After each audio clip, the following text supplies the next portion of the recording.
watched from far away, but you always knew you'd be the one to work while they all played.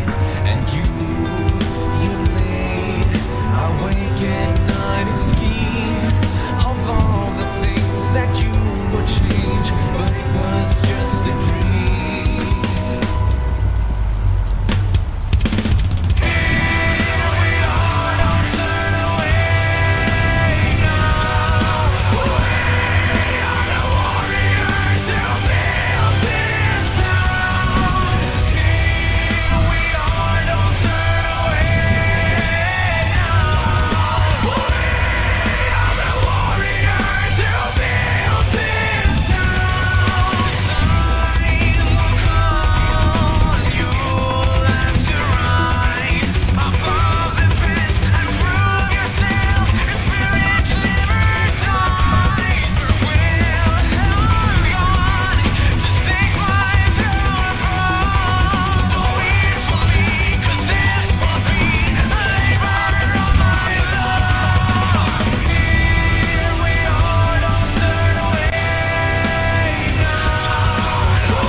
of Eva Marie here tonight.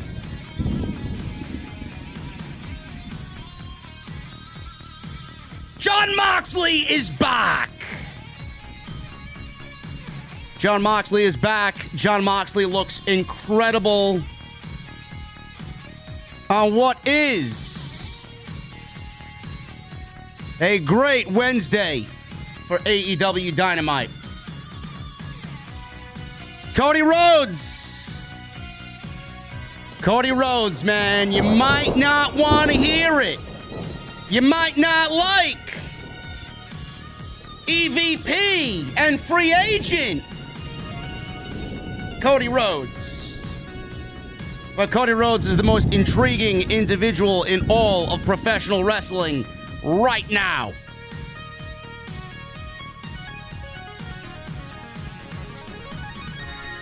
CM Punk and MJF continue their feud. I hear the E-Shills crying already over CM Punk beating Shawn Spears in 2 seconds.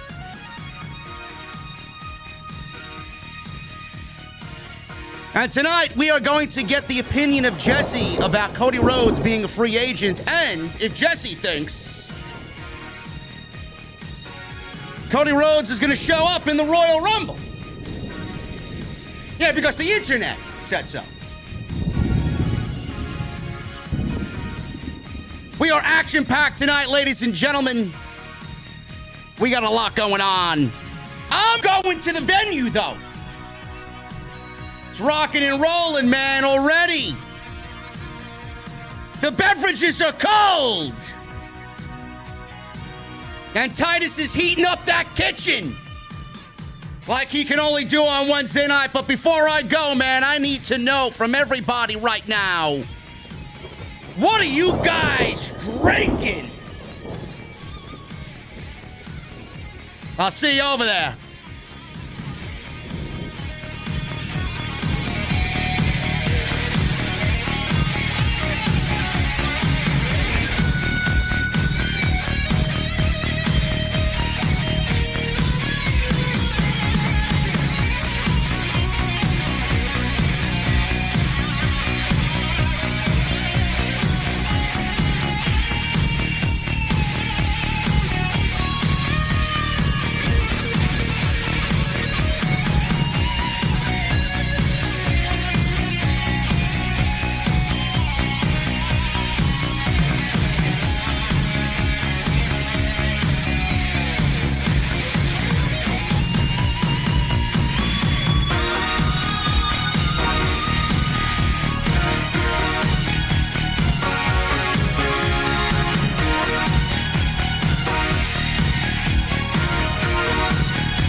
AEW successful?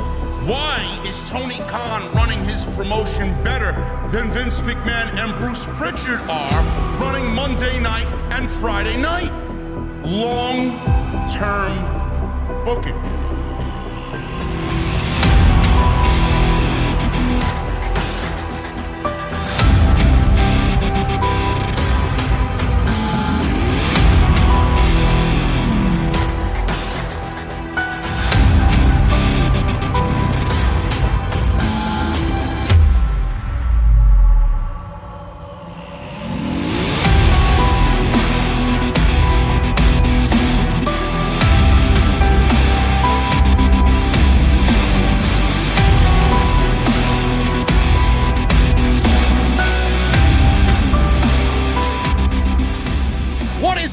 guys, thank you so very much for joining us right here on Off the Script. This is your AEW Dynamite post show for January 19th, 2022. I am your host, JD from New York, joined by my very good friend and fellow comrade, Gunther. What's going on, bro? I need you to say it, man. Say what? I told you already at the top, I'm not mentioning he or she who shall not be named. Look, man, I promised my fans, you got to deliver for me, man. I'm not delivering anything. The only thing that is being delivered to you is fresh tacos from Thunder Rosa and a low blow. Guys, as a partner of mine and a supporter and my podcasting mentor, JD is obliged to help me out here, man. Listen, if Cody Rhodes shows up in the Royal Rumble, I'll say it. I promised my listeners the other night that if we made it... His listeners, my listeners, really. Yeah, I promised your listeners that you would say that Eva Marie is a great wrestler. Who, in their right mind, sober or drunk, would say something so heinous? Bro, take a couple of shots. I got over 100 thumbs up, man. You got to deliver. Come on. Take a couple of shots, man. Listen, I'm getting up there in age, man. I can't. I do a couple of shots, I'll be fucking out before Dynamite's over. Oh, come on. All right, guys. I'll get him on the dark review, and he'll do it there. All right. Or you can just get out of the way now. We'll see. No, I'm not giving in. You're gonna have to work for it. You're gonna have to work for it, bro. You're gonna have to work. What the fuck, man? Listen. All right, let's get to it. Dynamite was great tonight. Dynamite was, usually they flow very well, but tonight was a very good show, flowing-wise, and especially with what we've seen, storyline progression in the ring. I thought it was a very good show tonight. And before I get into anything with Jesse, I wanna get this out of the way because this is the most important thing that you guys are gonna hear tonight on the live stream. And I got a DM during the show tonight, and this is from OTS VIP Zach. Now, you guys see that link that I posted in the live stream chat. I pinned it at the top of the live stream chat. He DM'd me tonight and said this, and I quote, "Hi there, sir. Is there any way you could maybe tweet this link for my son? I've been a fan and following you since 2016. If you can't, I understand. My son was diagnosed yesterday with cancer, and my sister put a GoFundMe together to help assist us. I just thought I would try and reach out in hopes the wrestling community might show my son some love. If people can't donate, prayers for him are appreciated greatly. Have a good night, and God bless." I told Zach that not only would I retweet it, but I would mention it on the live stream tonight. We got Zach. OTS is a family. And I know you guys have come through for many others that I've mentioned in this very similar situation. When we all hurt, every single one of us, I want us to gang together and support each other, man. So I want not only prayer emojis in the chat, but I want you guys, if you could give anything, there's 1,600 people and growing in this chat. If every one of you gave $1 to the GoFundMe page, I mean, you'd be doing Zach an incredible deed. So make sure you guys go and click that link, read his story, go check it out. And I want to say from me and Jesse to Zach and his family, we love you and we got your back, man. Make sure you keep us updated on everything. And I hope the OTS family is ganging together tonight to really show how strong we are as a unit. So thoughts and prayers to you, Zach. Jesse, Cody Rhodes is the big story tonight. We got Punk. We got MJF. That's on the back burner for now. We got Sting doing things at 60 years old that a 60-year-old Sting should not be doing. We got the House of Black. That looks fantastic. We got a bunch of other things going on right now. Paige and Lance Archer. We got Adam Cole and the Lights Out match that was announced next week for Beach Break. But Cody Rhodes is the big story to me. I said at the top, Cody Rhodes is the most intriguing professional wrestler right now in all of the industry. I don't really care who likes him or not. That is my honest opinion. Jesse, Cody Rhodes, a free agent. I think you and I very well know that he is a free agent per se, but he's not really a free agent Clearly, this is all a ruse. This is being done on purpose. He's not going to be in the Royal Rumble. He's not going to be showing up through the Forbidden Door, and Stardust is not coming back. Jon Moxley's not showing up through the Forbidden Door. There is no Forbidden Door in WWE. It is all imaginary. So Cody Rhodes tonight shows up, and we have a TNT Championship match looming next week. Ladder match. I felt like Tony Khan was going to do something that was old school for this, and I kind of had a feeling he was going to go classic for this. And we're getting that Razor Ramon and Shawn Michaels ladder match, belt for belt, title for title next week at Beach Break. We'll get into the details of his promo tonight, but what did you think of Cody Rhodes? I think a lot of people tonight saw Cody Rhodes in a much different light than what we've seen of him in the last couple of weeks. Yeah. I was, first off, everybody in the chat, while JD was talking just now and setting up this segment, I myself went and donated to Zach. This Zach's GoFundMe, man, because that's important, man. It's important. I have kids, and just if you guys got it, help. $1, 50 cents, bro. Just do it. Cody, man, I want to take everything back that I said about him during the lead up to this, and almost, because I feel like everything I said was valid at the time before he decided to take the turn that he did. But now, man, Cody is one of the most intriguing things on Dynamite. This is great stuff, man. This guy went out there and basically he went out there and he turned heel and he kind of turned back. Then he kind of pushed the heel envelope a little bit more and kind of pulled it back. And because baby faces don't go out there and say, look what I did, me. It was so good. It was so good. It was, it's like the guy was spinning in 360s, man. He faced, he healed, he faced, he healed. And right now it's kind of hard to get a grip on just exactly what it is this guy's doing, man, which is appearing to be exactly what he wants to do. So, and one of the things I can appreciate about not just what Cody is doing, but AEW in general, they don't pretend that we're idiots. They know that we've heard these stories. They know that we've heard the reports. So instead of coming out there and pretending nobody knows anything, he comes out there and just puts it all out there. Hey, this Gunther shit was stupid.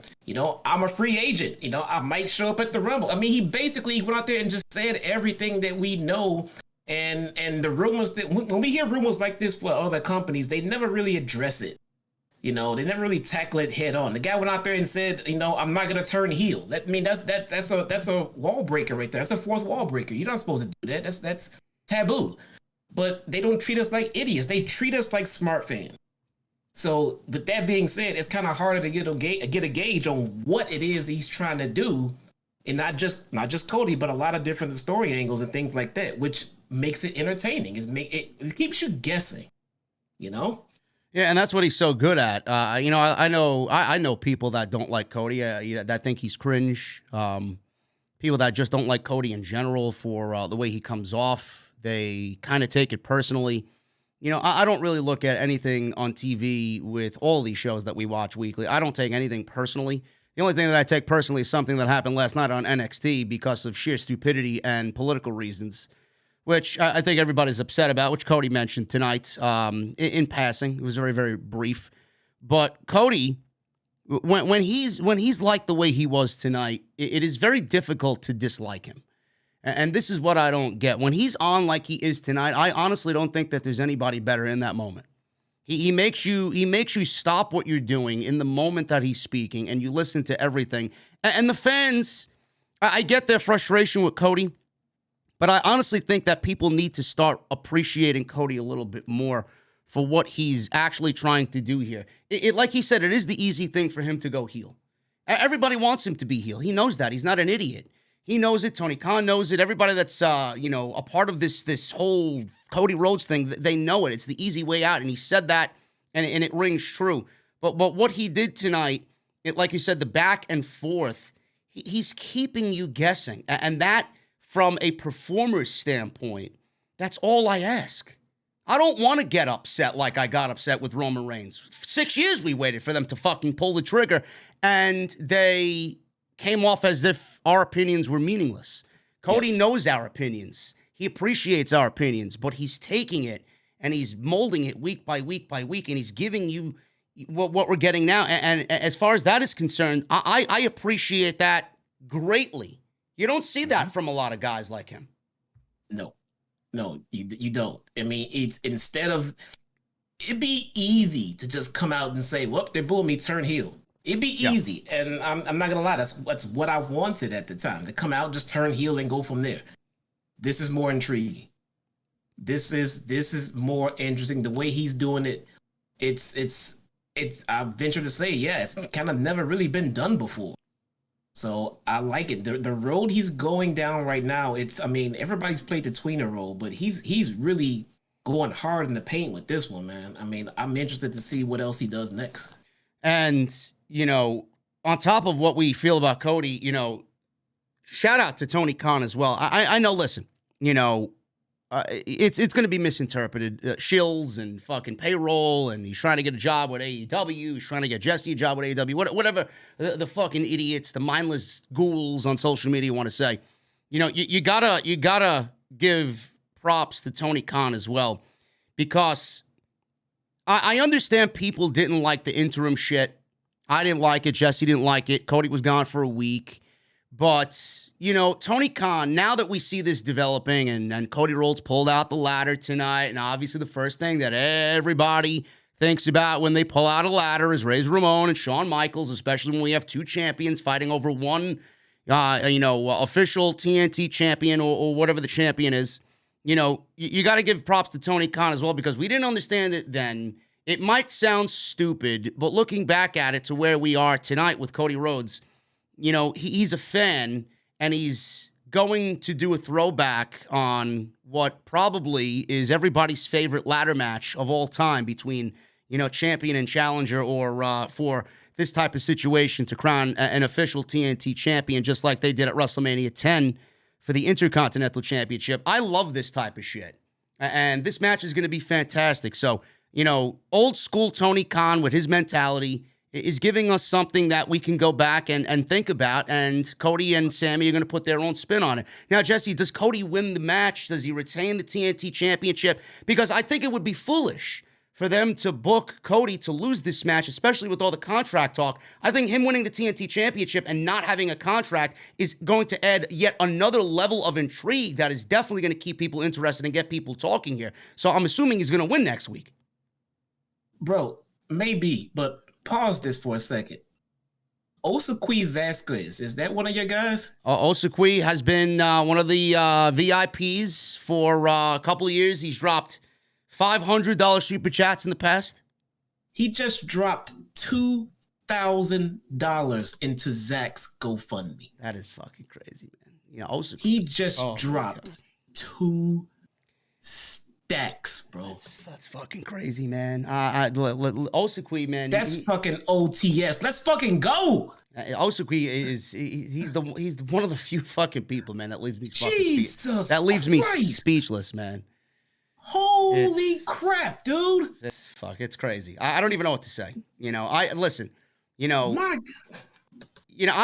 I get messages like that. I get so many fucking messages, man. I get people reaching into my Instagram private messages telling me about shit that I already know that happened 3 days ago. When I get a message like that, I have to read it. Those are the only messages I really do read.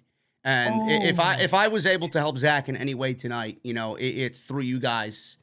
And that's amazing. Shout out to that's amazing, bro. Osakui, we love you, bro. I know you're listening somewhere, man. Clearly you're listening, donating 2 stacks. We love you, man. Ooh.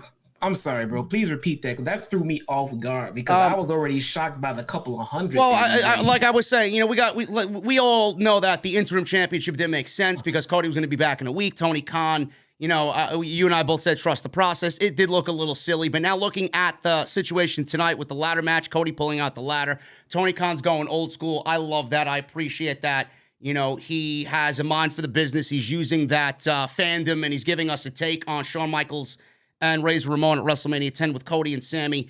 And with the whole contract situation, Cody not signing a contract, which he alluded to tonight, that, you know, Tony Khan didn't send him a new deal. He sent him a contract, but it wasn't the one that he was expecting. And him not having a contract to AEW per se, he has to win next week, because him with the TNT Championship and not having a contract and maybe taking a page out of the CM Punk pipe bomb Summer of Punk playbook, it would definitely add another couple of layers of intrigue to this whole Cody Rhodes TNT Champion, but not really signed to AEW situation. He would have to win next week, right? Yeah. So will he win, lose? I mean, to be honest, bro, I mean, this is one of those instances where it's better for Sammy to chase, because if Cody continues on this ambiguous storyline that he's on, he needs to keep winning, because that's what's pissing off the fans the most. Yeah. Even, and like he said in his promo, he was like, I hate to lose. He's so good at taking little shots at everything that he hears about himself on online. Which is fine. If you're able to humiliate yourself like that or use it to your advantage, then that is a sign of you're listening to your fans. I mean, so don't think that, well, he didn't turn heel, he's not listening to the fans. He's listening to the fans. Of course he is. And he's altering the storyline. He's making it interesting. I mean, he's listening and he's changing things up. I guarantee you, if you ask Cody on the start of this run, if this was his direction that he's currently on, was this his plan? He'd say absolutely not. The fans changed it. Yeah. If the fans changed it, so I changed it. Did I give them exactly what they want? No, but they told me they were unhappy with what I was doing, so I changed it. And I like this. I like this entire. From my take, Cody needs to keep winning right now. Yeah, Cody needs to keep winning. He needs to remain without this quote-unquote contract. He's got a bunch of things going on with the networks, with TNT, with TBS. Obviously, he's one of the founding fathers of AEW. I mean, it's ridiculous that people even think that he is leaving the company, with the reports, like, he's going to be in the Rumble, he's going to be in WWE. People of fantasy booking this, and Moxley in the Rumble, a Forbidden Door. Please, I reiterated this. I'm fucking spent. Cody Rhodes is not going anywhere. Stop it. No, they can give that up, dude. I mean, Cody has literally the polar opposite of everything that he had in WWE. He has respect. He has creative input. He's treated like someone with respect backstage. I mean, the fans appreciate him. Yeah, they're booing him here and there, but the fans are appreciating everything he's doing out there, whether we love it or hate it. Yeah. So why would he go back there? For what reason? Why even for a one-off? Why? It'd be more fun to tease and dangle and act like you're going to go and then not go. Can you imagine Cody Rhodes in the Royal Rumble as TNT champion? He'd probably get fucking eliminated by fucking I don't know who's a jobber on the fucking show. He'd probably get eliminated by Madcap Moss in about 3 minutes. Oh yeah, Omos. Yeah. Let's dump Cody Rhodes over the top rope in 2 minutes. Yeah, Omos. Like, no, he's not going anywhere, man. And to be honest, I would double down on this shit that Cody's doing. So what he has done with this TNT title stuff he's doing with Sammy, you know what I'd have him do? I have him challenge for the world title. The one that he's not supposed to challenge for. Yeah, but what do you do in that point? What do you do in that instance, though? Like, he just can't challenge he's gonna lose it. He's not gonna win it. But he doesn't, because he doesn't have to win it. Just the fact that he's gonna challenge for it when he said he wasn't going to is enough heat. That's enough heat. And then for Hangman to take him down, it'd be even better. So I would have him challenge for the world title down the road. I mean, are we looking at a possible? I was thinking about this. I don't know how likely it is if Cody maintains this run that he's on here with the TNT Championship. Do we see? He mentioned it tonight. He mentioned the pipe bomb. He mentioned the Summer of Punk, the great promo in Las Vegas against John Cena. Do we get Cody versus CM Punk this summer? Is that possibly what they could be thinking about in the future here? I can see it. I mean, he mentioned his name, and more than once, and wrestling canon that tells us it's for a reason. So I can see it happening for sure. Well, that to me, this was the biggest thing. Obviously, Moxley is in a situation all to himself. It's great to see him back. We'll talk about that at the top when we go over the review. But Cody Rhodes, this whole Cody Rhodes situation with contract talk and, him just saying what he said tonight and the match being announced next week. I'm very much looking forward to it, and I think they're going to kill it. And the ladder match, a take on Shawn Michaels and Razor Ramon from WrestleMania 10.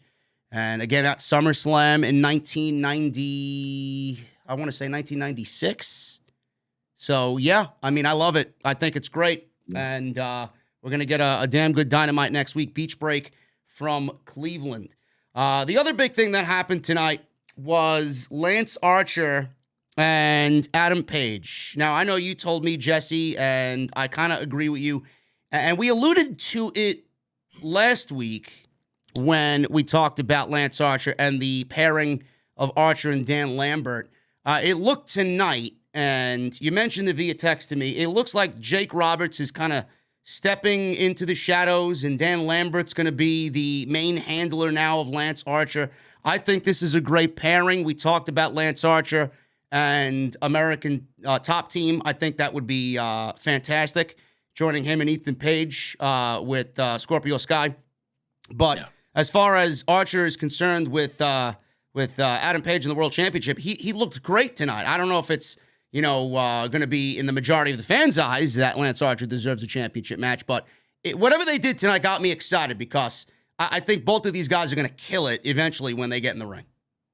Yeah, no, Archer is looking like a killer, and I mean, I have no complaints about seeing him challenge for the world title. My only, I don't want to say like gripe, but the only thing I'm wondering about is they just released this new top 10, in the rankings and everything else on the top 5, and Archer is nowhere on it, but yet he's the next one to face Hangman. I mean, I'd just like to know why.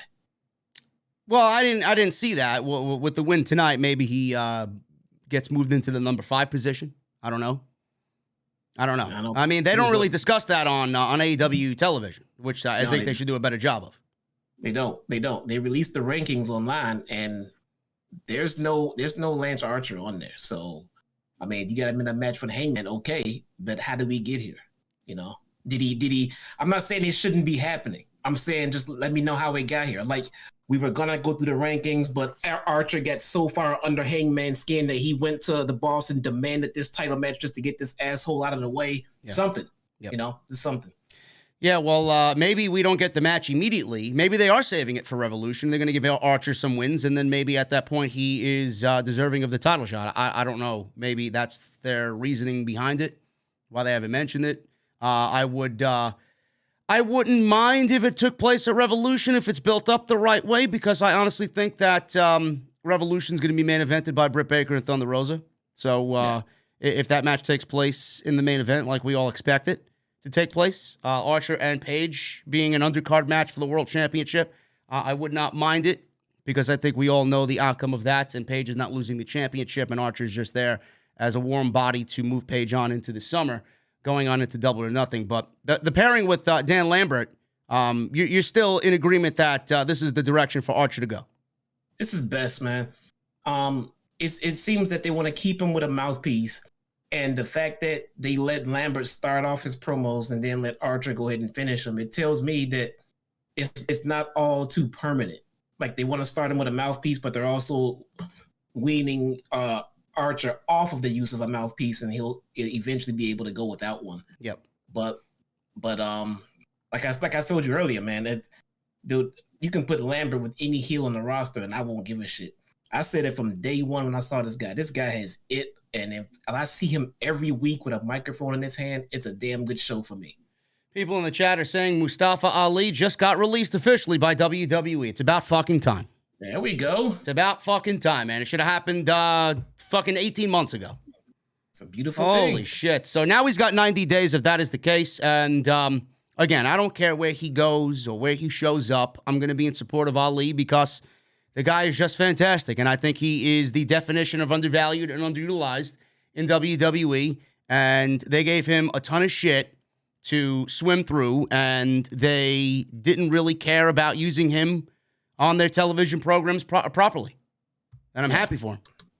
Yeah, there's only big things ahead for this guy. Yeah. I mean, wherever he goes, I think we all need to gang together and support Ali in whatever he does, whether that's Hollywood or wrestling. Who knows what he's going to be doing? He's got 90 days to think about what his next move is going to be, and we will keep an eye on Ali all through it right here on the podcast. But, yeah, guys, we're going to get into the Dynamite review in just a little bit. I got a couple of things I want to go over with you before we get to that point. First of all, thank you, guys. We got 2,100 people plus in the venue. Number one in the community. Thank you very much, as always. The way you guys can show support is through a couple of means. Number one, you guys can hit that subscribe button down below and turn on the bell for all notifications. We are on our way to 131,000 YouTube subscribers, so thank you guys very much for that. Hit the thumbs up. We got 2,000 plus in the venue. Make sure you guys hit that thumbs up. I'm looking for 1,000 likes on tonight's live stream chat minimum. So make sure you guys go and hit that thumbs up. It greatly helps out the video once it publishes to YouTube. You guys can super chat. Let us know what you think of tonight's AEW Dynamite. Sound off on what you think about Cody Rhodes and the ladder match coming up. Adam Cole and the Lights Out match next week with Orange Cassidy. Do we see Johnny Gargano, which we'll talk about in a little bit, next week in Cleveland? So you guys can super chat. We will read through them all at the end of tonight's podcast. Make sure you guys go check all the videos out that I've uploaded previously before today on the channel. We got a ton of stuff. Monday Night Raw. We got NXT and the disaster that NXT was last night. Off the Script 403 went live as well. Make sure you guys go and check that out. That was on Tuesday. We talked about the possibility. It's becoming more and more like a reality. Omos and Bobby Lashley may be the WWE Championship match at WrestleMania. So look at that, man. So go check that out and let me know what you think about that. Also, follow me on social media at JDfromNY206. That is Twitter and Instagram. Hit that subscribe button down below. Turn on the bell for all notifications. Jesse, why don't you plug your YouTube channel, man? I know you got that YouTube watch-along thing going on.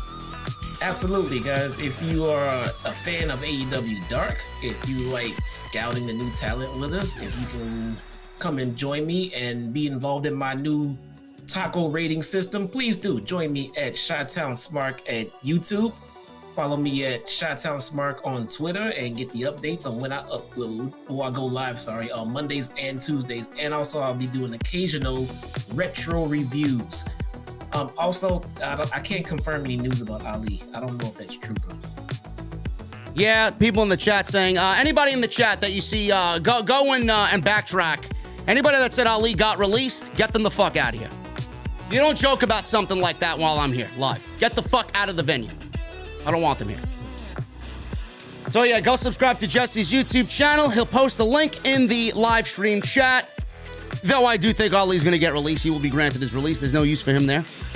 And if you guys want to support, you guys can go buy a t-shirt, man. Make sure you guys go buy the official Off the Script merchandise. LTB, the Wolfpack, black and red, and the OTS, black and white. Make sure you guys go get those throwback designs right now. Available on bonfire.com. I appreciate all you guys and everybody that shows support to the podcast. And make sure, like I said, hit up Zach's GoFundMe page for his son and show the power of Off the Script to Zach and his family, man. We love you, Zach. And I will keep you and your entire family in my thoughts and prayers.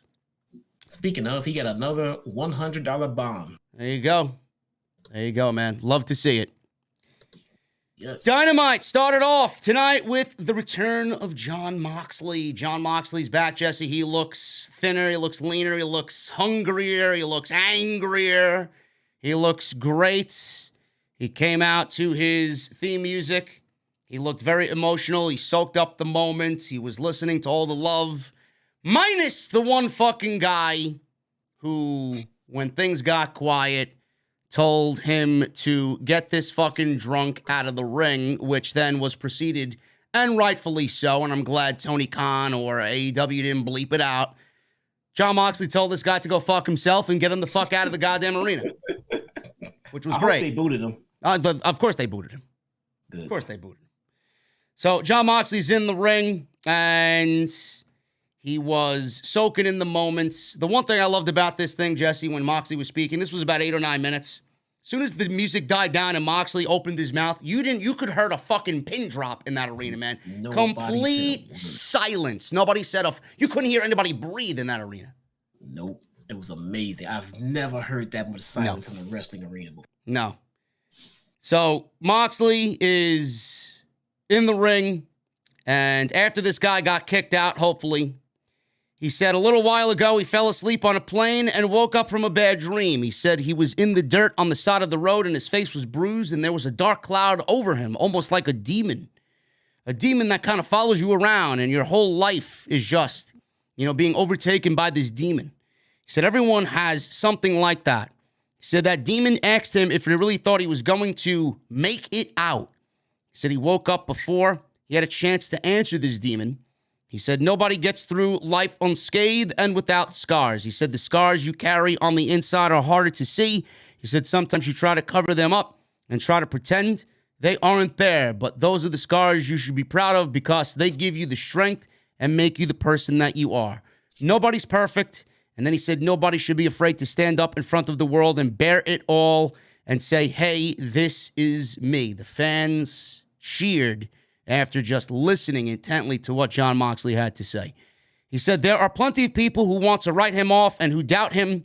He said if you write him off now, say what you want to say and shove it right up your ass. I don't run from demons. I just beat the shit out of them. He thanked everyone who had his back through thick and thin. He said they're going to go on a ride in 2022. He said he's going to grab the world and the wrestling world by the balls and do whatever the hell he wants because now, more than ever, more than anyone in this business, he is truly free.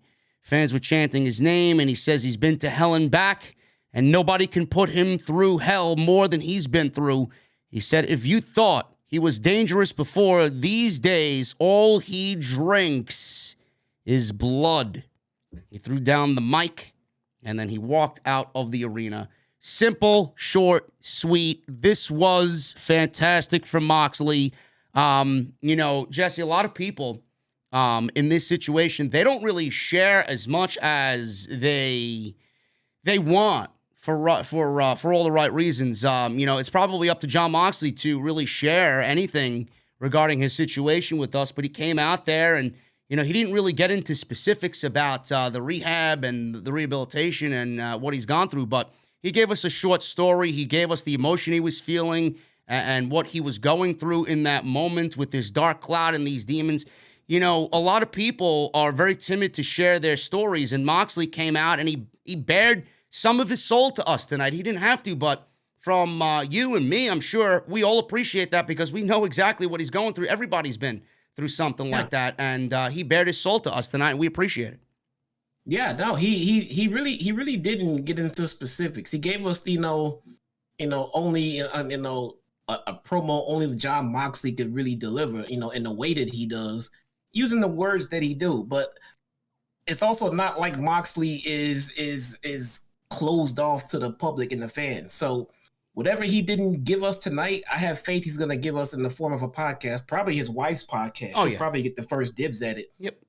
He'll sit down and he'll spill every goddamn thing. He doesn't give a shit, dude. No, he doesn't give a shit. He'll do it when he's ready, and he'll probably give it to his wife's fucking podcast and give us every fucking thing one day soon. Yeah, which is the right way to go. If you're Jon Moxley and his wife, I love the fact that he was open with us. He was emotional. It was almost like watching a roller coaster go through the ups and downs and all around.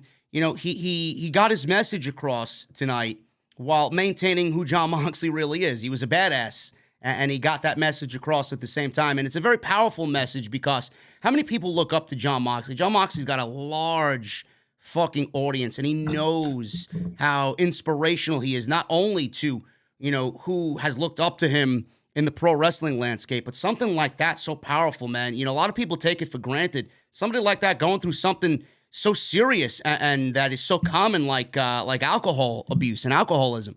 That's a very inspirational message to really convey to the people, which, again, like a lot of people don't really want to talk about that type of stuff. I'm going through it with my family. Everybody's gone through it. I love it. I love it.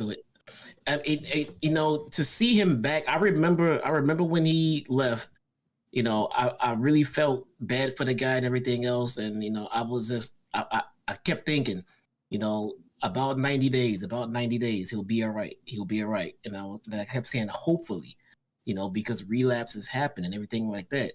And to see him back in the ring, looking, my God, as good as he did, man, it really, I mean, it was really, really heartwarming. I was so happy. I mean, we've invested a lot into this guy. And I got to tell you, this is part of the reason why I do not watch anything WWE, because it feels bad to get as invested as I am in a guy like Moxley, you know, a guy like insert anybody in AEW that I'm like really, really a fan of. It feels bad to watch them get buried on TV or mistreated or just done wrong. So to see him here and spill his guts and his soul about what happened to him, you know, I feel it, and I like this guy even more. So to see him working for a company that's then gonna bury him, shit on him, and spit him out, why would I keep putting myself through that? You know, I mean, it's kind of messed up. But he's being treated the right way here in AEW. He's getting treated like a champion. We appreciate that. We love Moxley even more, and I mean, especially after a journey like this, man, Moxley's gonna have a hard time being any kind of heel anytime soon. Yeah, I was thinking that same thing tonight. I mean, I was even just speaking out loud while watching the show tonight. Moxley's not going heel. I think whatever plans for Jon Moxley as far as turning heel is concerned, that's in the trash right now. If you want to do Bryan and Moxley, you know, speaking about Bryan, I don't want to turn him. I would not. If I'm Tony Khan, I'm not. Well, Bryan's going to do what he wants anyway. But if I'm Tony Khan, I'm not turning Bryan back into a babyface. I'm keeping Bryan heel. Heel Bryan versus a babyface Jon Moxley, and Bryan kind of egging him on with that type of, you know, the way Bryan really kind of gets under your skin in the heel role that he plays. That would be amazing television. And plus, you know, they are old WWE guys. They were there. They are very familiar with each other. And I would love to see that. If it happens at Revolution, you know, great. But maybe we get it set up for Double or Nothing. But that's the way I would go about it. Bryan eventually is the first major feud back for Jon Moxley. I can see that. Yeah. Well. Right now, if Moxley can get by Ethan Page, man, we don't know. Yeah. Well, I mean, he's got the GCW show on Sunday. That's legit going to be his first match back, defending the GCW Heavyweight Championship against Homicide, which I will be watching on Sunday. I may even go live for it. I'm not really decided yet, so we'll see what happens there. But I loved this. And Eddie Kingston, Moxley's partner, he's going to be out for a little bit. He broke his orbital bone. Don't know when that happened. Don't know where it happened. But Eddie Kingston's going to be out for a little bit. So Moxley is going to be playing this babyface role for a little bit longer. And I think the plans for him to turn heel are now going to be thrown out the window. But Moxley's back. I'm glad he's back. And it's going to be a better AEW with him on the show. Yes. MJF and Wardlow. This was the big thing coming out of last week. Everybody had their opinions on Wardlow and the match that was with CM Punk, and everybody's chiming in on what they like and what they don't like. You got people like Disco Inferno who are claiming that Wardlow isn't being booked the right way and that the feud with CM Punk and MJF is not going the way he likes, and all this other shit that we got to hear from people in the community. CM Punk criticized for being too generous to Wardlow was another opinion I heard. That was from Ric Flair.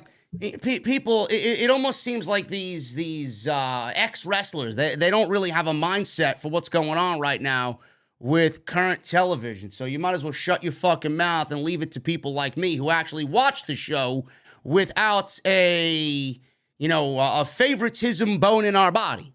You know, we call it like we see it. But as far as what is going on here, Jesse, MJF and Wardlow, they were standing in the back, and Wardlow was silent. He didn't really say anything. It was just Wardlow speaking to us via his emotions and his facial expressions. So MJF said that Wardlow, if he had a little bit more seasoning, he could have reversed the small package from CM Punk last week. MJF turned to Wardlow and said, listen, it's your birthday today, which, by the way, I don't know if he watches the show. I know there are some on the roster that watch the show. Wardlow, happy birthday. We all love you here.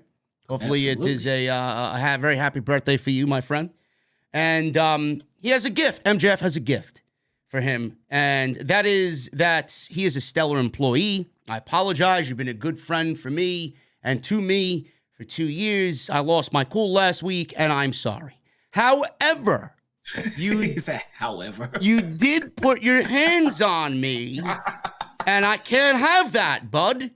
You set a bad precedent for everybody in this company. So as much as it pains me to do this, I'm going to have to dock your pay. He said, listen, I know it hurts, but if you get some more wins, your pay's going to go back up. If you win me that TNT Championship, if you qualify for the Revolution ladder match and win me the TNT Championship, all will be forgotten. I still believe in you. He said he also believes in Shawn Spears, and tonight he's going to give PG Punk his first L in the company, and he'll show Wardlow how to get a job done. And then he finished with his catchphrase, I'm better than you, and you know it. This was MJF, when he wants to be a fucking, weaselly, just fucking sarcastic, poking the bear type of son of a bitch. He plays that role very well.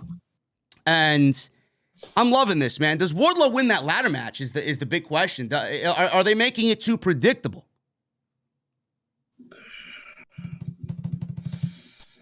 He might lose it though, man, because remember, he still has a turn.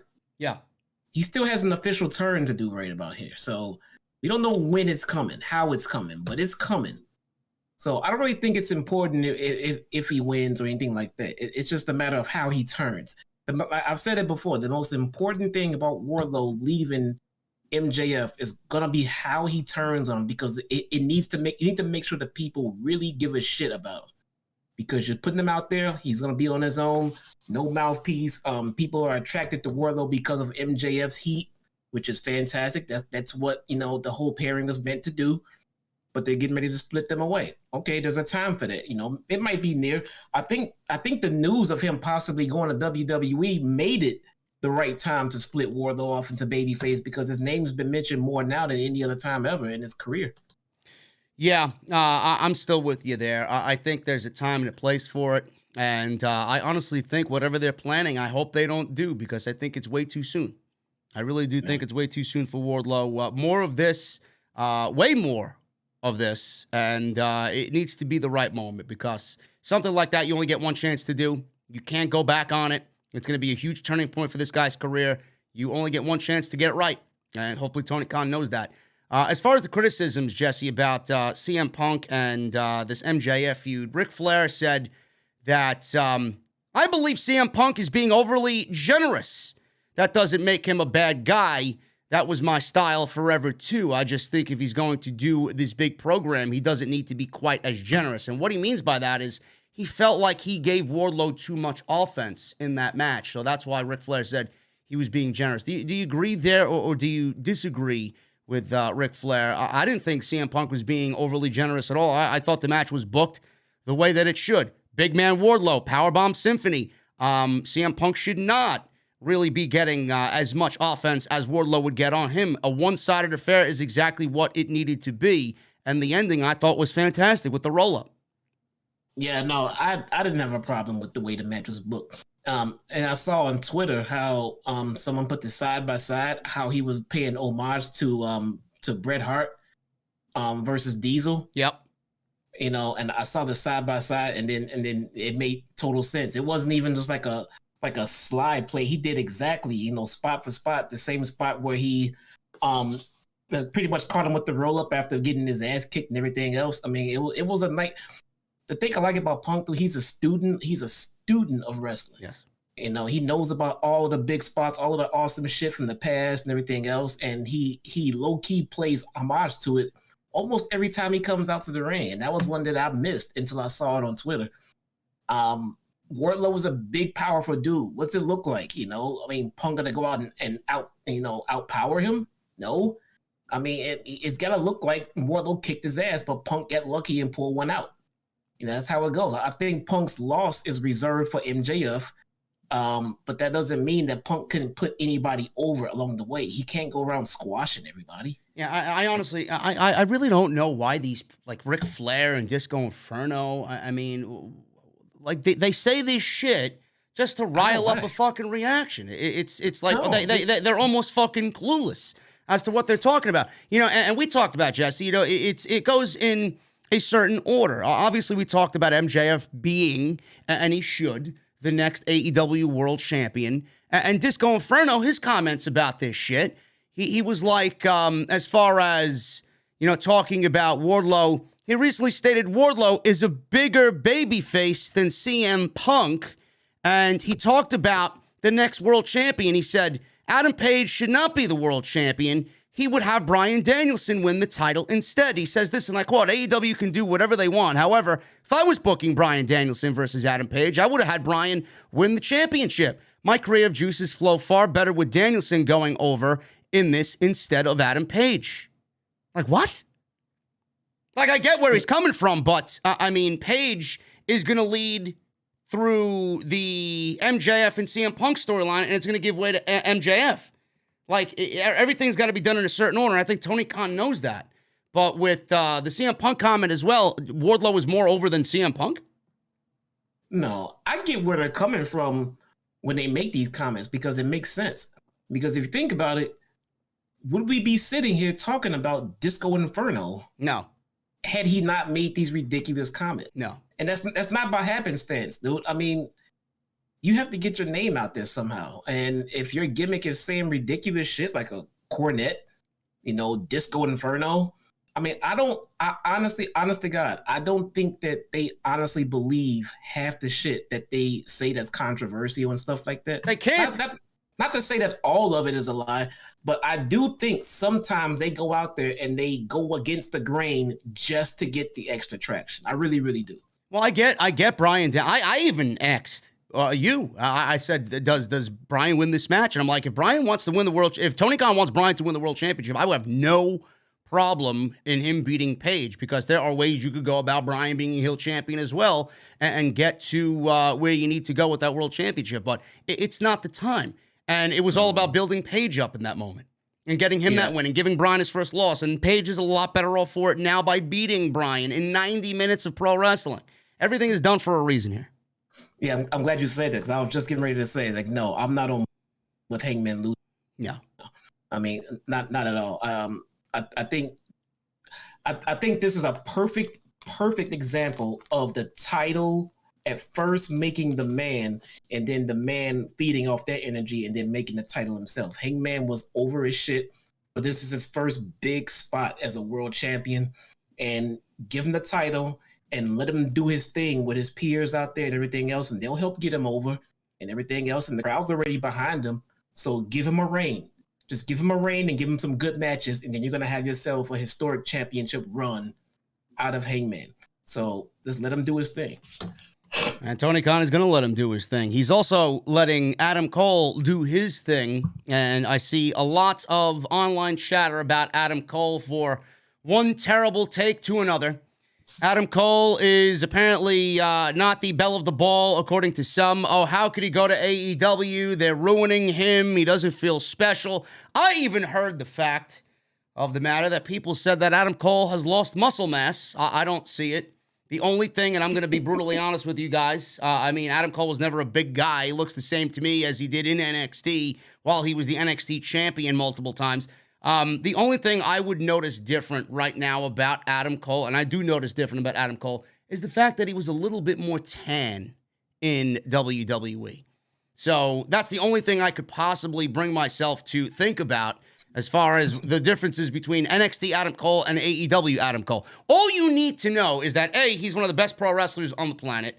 B, he's undefeated. And C, he's going to be world champion sooner rather than later. And D, just as a little asterisk here, because, you know, everybody wants to get on Adam Cole's case, he's going to soon this year, hopefully, be in the biggest storyline that the company has with the Elite versus the quote-unquote Undisputed Era.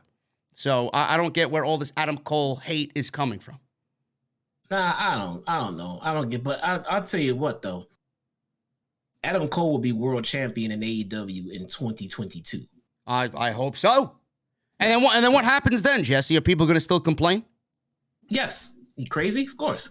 They'll complain that Adam Cole didn't win the championship soon enough. That'll be the fucking complaint. Or Tony Khan's lining up a terrible group of opponents for Adam Cole during his title reign. Listen, just let Adam Cole do what he's got to do. Adam Cole is a top-tier guy no matter where he ends up. This was a great opening match. Adam Cole and Dr. Britt Baker, DMD versus Orange Cassidy and Kris Statlander. Hold on, watch this, though. Watch this. And legit, think about it and give me a God-to-honest answer. If they brought Adam Cole in and strapped a rocket pack to him and shot him straight to the main event, would people complain? Of course they would. Right. So since they're putting him through the ladder, having him go through, he's done dark matches, Rampage.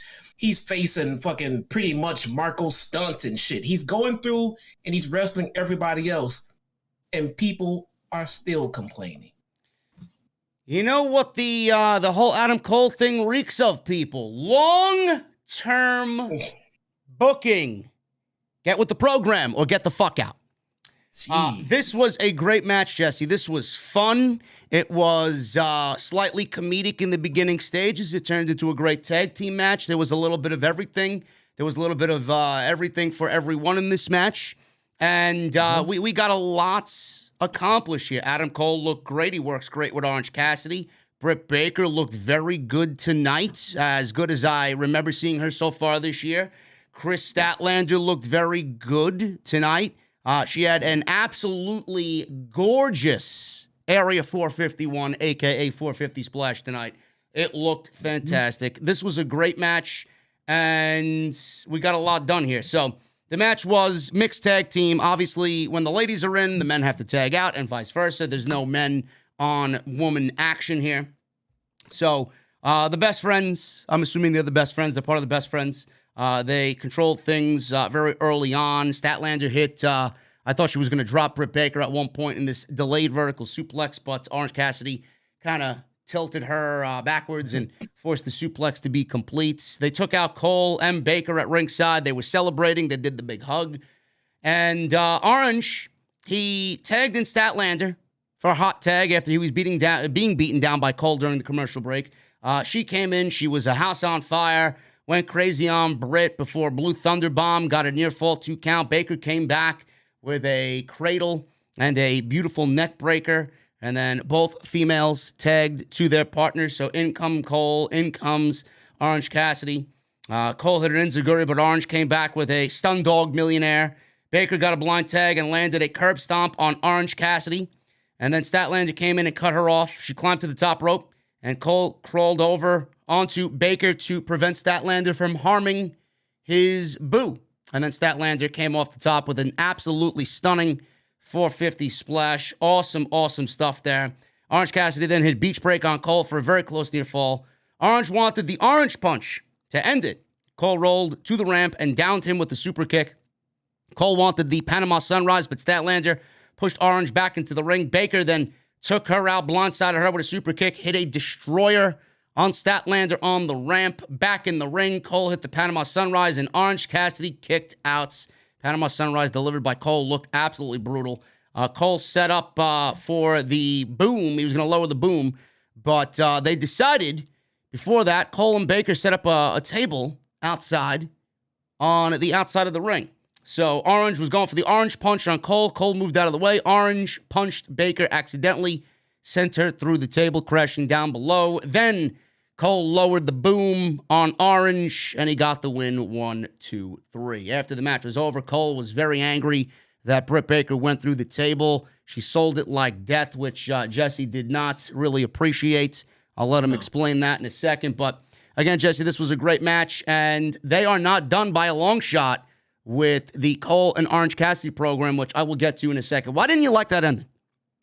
Well, I mean, first off, I like the match. This match was just as fun, if not more, probably more fun, because it had better actual wrestling in it than the Triple H and Stephanie versus Kurt and Ronda match at WrestleMania. Yeah.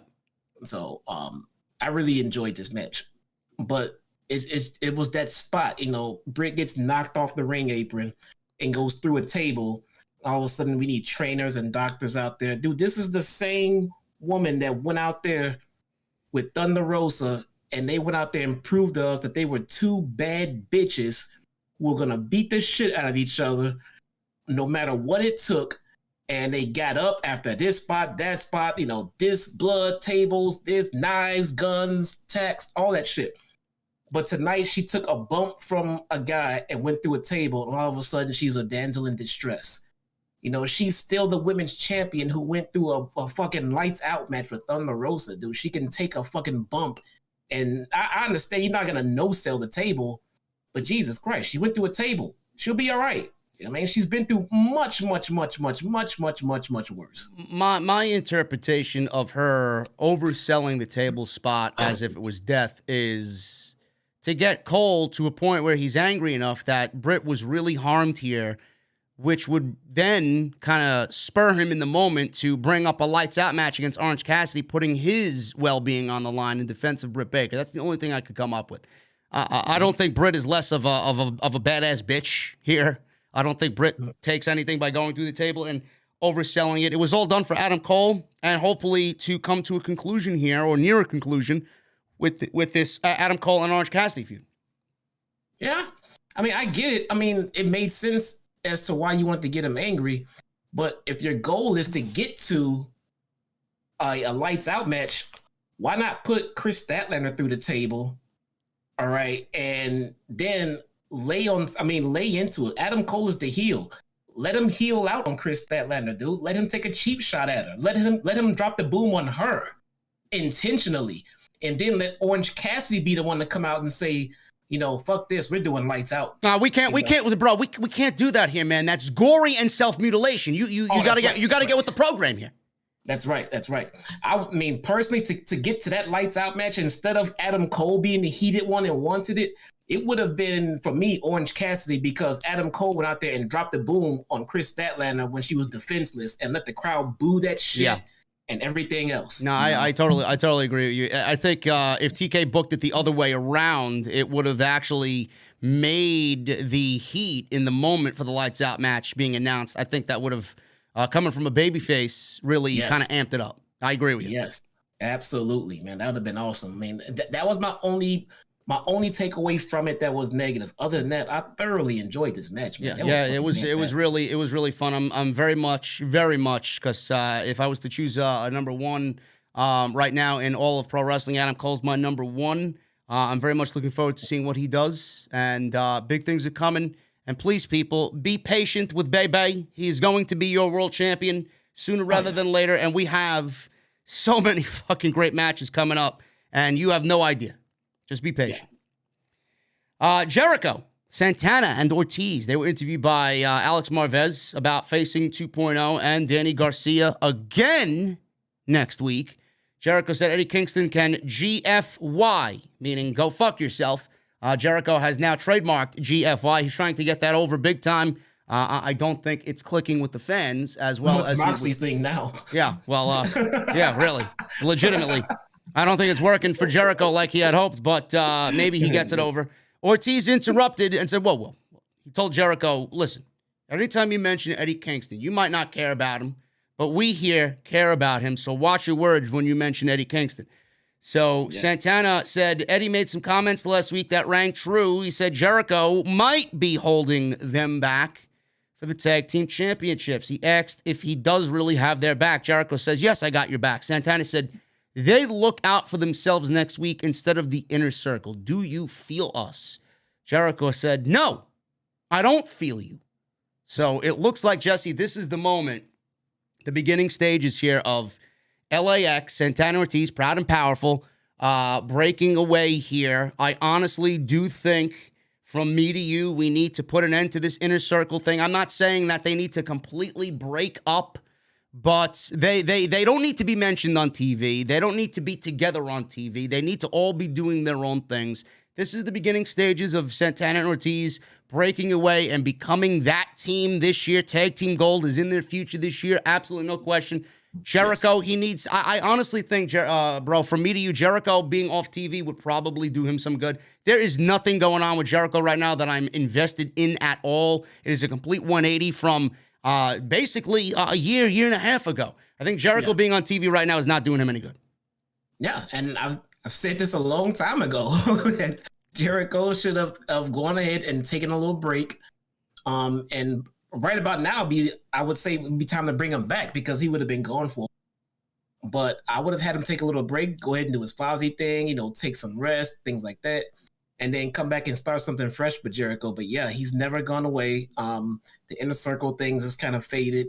I'm not sure what they're doing with this whole ordeal, and it does look like that Proud and Powerful are being positioned to finally get into that tag picture, and so does Private Party.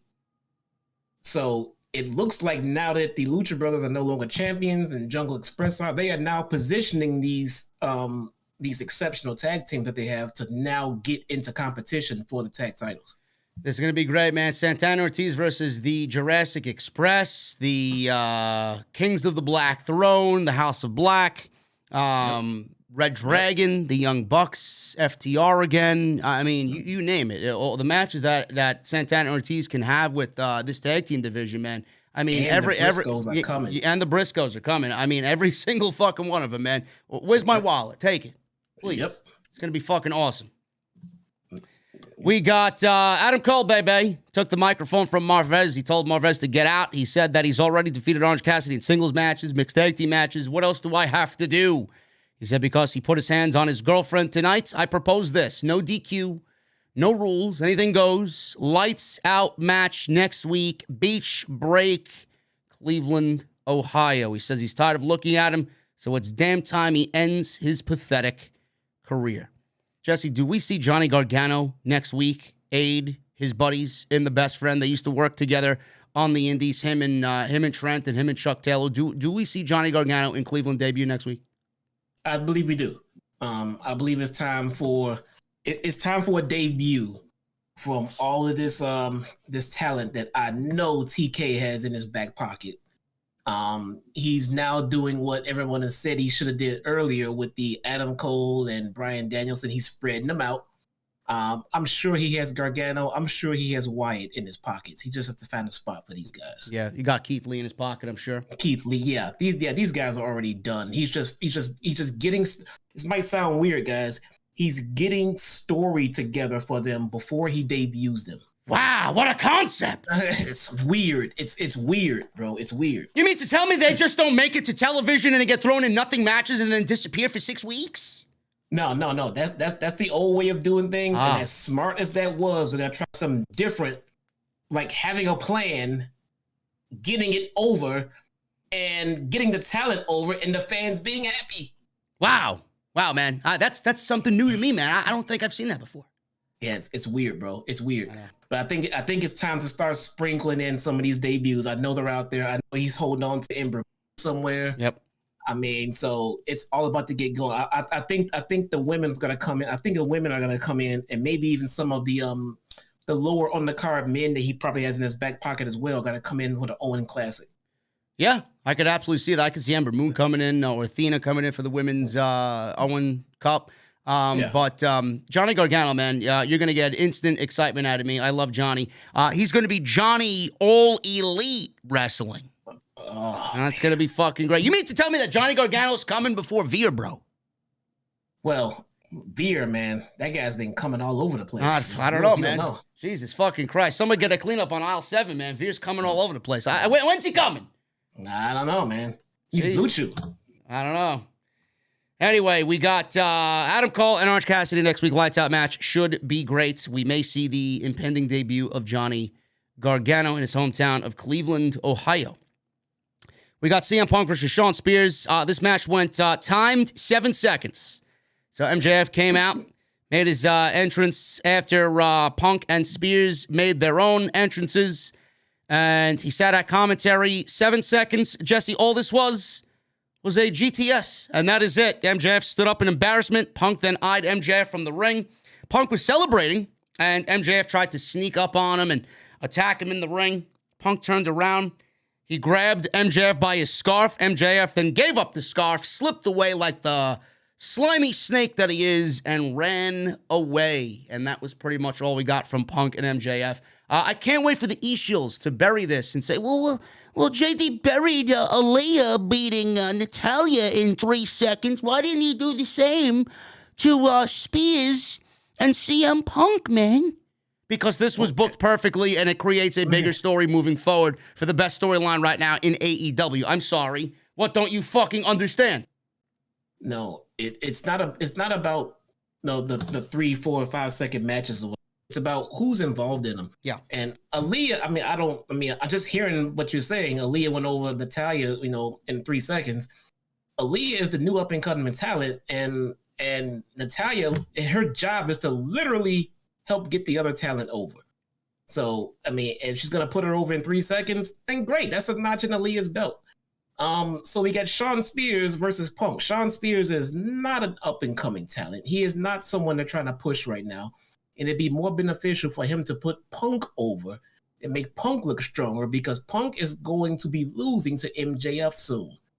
So, and the thing with Wardlow, I heard somebody was complaining that Wardlow and Frankie went too long. Lance Archer and Frankie. You'll say Lance Archer and Frankie. I'm sorry, but I don't agree. I think the thing about Archer, he's been coming out and just killing everybody and not really displaying too much of a wrestling match. Frankie Kazarian is somebody you can't just roll over and beat, but he can still take an L, and he can make you look good in about a 5-6 minute match or whatever. I think it was a fantastic scenario. That's just me. I thought that match. We'll talk about that when we get there. I thought the match went a little bit too long. Yeah. I thought Lance Archer should have fucking at least shaved 3 minutes off that match. That's what he's always. But you keep doing that shit, and people gonna be like, "Can this guy even?" Yeah. Can you put him in the ring with somebody who can fucking wrestle, please? Well, listen. Shawn Spears is not buried. I see the chat saying Shawn Spears is. You can't bury somebody who's already a fucking jobber. That's his role. He's a fucking lackey for MJF. What do you want? That's like complaining that Brandon Cutler get job. Come on, guys. He's the lackey of the. That's all it is. It creates a bigger story moving forward. MJF thought he was going to get one over on Punk. He threw his boys at him. Now he's got nobody else to throw. And Punk mentioned this. How many more people do you got to throw at me before I actually get my hands on you? You got nobody now. Yeah. It's going to be good. Billy Gunn. I don't believe we're talking about Billy Gunn again on fucking Dynamite. Billy Gunn was grabbing a cameraman as he saw Christian Cage walking into the arena. Gunn says his boys are ranked in the top 5. So it's time for his boys to get a shot at the Lucha, or at the Jurassic Express. The Jurassic Express. Christian said when the lights were the brightest, he could never get statement wins. And the apple doesn't fall far from the tree. Ooh. Make a statement and then we'll talk. Billy's sons then jumped Christian from behind and beat the shit out of him right there on the loading dock. Threw him into the garage door several times. Austin Gunn kneeled down next to Christian Cage and said, statement made. So it looks like we're getting the Gun Club against Jurassic Express at some point. But Christian, A, spoke the truth here. B, he did come off kind of snarky to Billy Gunn, so he kind of set himself up for this attack. And C, I have no interest in seeing Billy or his sons on television. Well, they're undefeated. Yeah, on Still. Dark. Who have they beaten on Dark? Anybody? Everybody they faced. So a bunch of nobodies. I think they were defeated in 2021 too. Listen, if he gets them on, first L. All right, let's get it on Rampage, move it on, and then move Jurassic Express onto Santana and Ortiz. That's all. Statistically, these guys deserve a damn title shot, but they have not lost any. All right, well, listen, I hope it's a good match. Yeah, I hope it's a good match. Look. I'm not gonna shit on the ass boys, because when it's just them two and Billy on the side doing Billy antics, it's a little entertaining. Now they are high on the comedy end of stuff, but when they wrestle, they're fine, bro. They can wrestle. They're good. They're not extravagant. They're not like groundbreaking. They're not like Hook, but they're good and they're progressing. The ass boys will be fine at some point. But maybe we'll see Uncle Road Dogg come out and help them win the tag team titles. There you go. Maybe, man. But they've been winning too much and looking decent on Dark. Just put them in the ring and let them take their L for the titles and move on with it. Jesse, I got a question for you. Yeah. Are you an ass man? Oh man, I'm an ass man, bro. All right, there you go. I think everybody in the chat's an ass man. I'm an ass man. There you go. Cody Rhodes. We got Cody Rhodes. This was the best thing, in my honest opinion, tonight. Cody Rhodes in the middle of the ring. Fans are raining down boos on Cody Rhodes. Cody seemed very Cody-esque. He was looking around. He didn't really understand why people were booing him. And what do you guys want me to talk about today? There's a lot to talk about. He talked about CM Punk's pipe bomb promo. He said someone told him to save this promo, but he's not sure if he'll get the chance. So he's going to do it now. He said in that interview, Punk laid out a roadmap. And he laid out this roadmap, and he listed things that, for him and people like him, were taboo at the time, like going to New Japan and Ring of Honor and teaming with the Young Bucks. He said, as fate would have it, he was unable to do those things.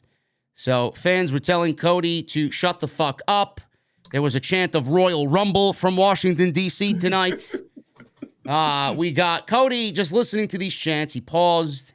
And then he said Punk would wind up in AEW in what Pro Wrestling Illustrated calls comeback of the year. He said it's comeback of the decade. We are all living in it, and we are all loving it. Some fans were chanting Cody sucks then. Cody said someone ended up doing each and every one of those things. I did them. He then yelled and started getting boisterous. And he said he carried through that revolution and everyone cheered. And he says, I am not going to turn heel and won't turn heel because the fans cheered me when I needed it the most.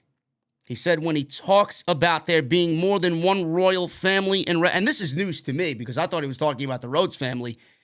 He said when the intro hits and talks about being more than one royal family in wrestling, he means me and all of us, meaning the fans. Bullshit. You know, yes, it's bullshit. He's a delusional in-betweener here. He said people talk about the forbidden door and it's become vernacular. If an industry journalist who covers what we do and you disagree with anything I say tonight, you're not a journalist. He said before there was a forbidden door, I was the one who built it. Fans then began cheering Cody and chanting Cody. He says he was gone for 2 weeks, and he saw the Young Bucks almost start the Wednesday Night War all over again. He says he knows Red Dragon graduated hip toss class with flying colors, but I don't need to see the Young Bucks beat developmental one more time. Oh, my goodness. Oh, my goodness. He said his real-life friend Ricky Starks got into a tiff with Jay Lethal. He said the lethal injection is the one move in this business that people don't kick out of, so avoid. Cody, listen, bro. I don't know if you're listening, man, but the end of days. Nobody's kicked out of the end of days. Baron Corbin has a clean record with the end of days. Nobody's kicked out of it. I don't know. Still wrestles? Yes, it's the worst gimmick in all of wrestling. Okay. Yes, Madcap Moss and happy Corbin. Nobody's happy when he's on TV, but he mentioned the lethal injection being very dangerous. Nobody's going to kick out of it.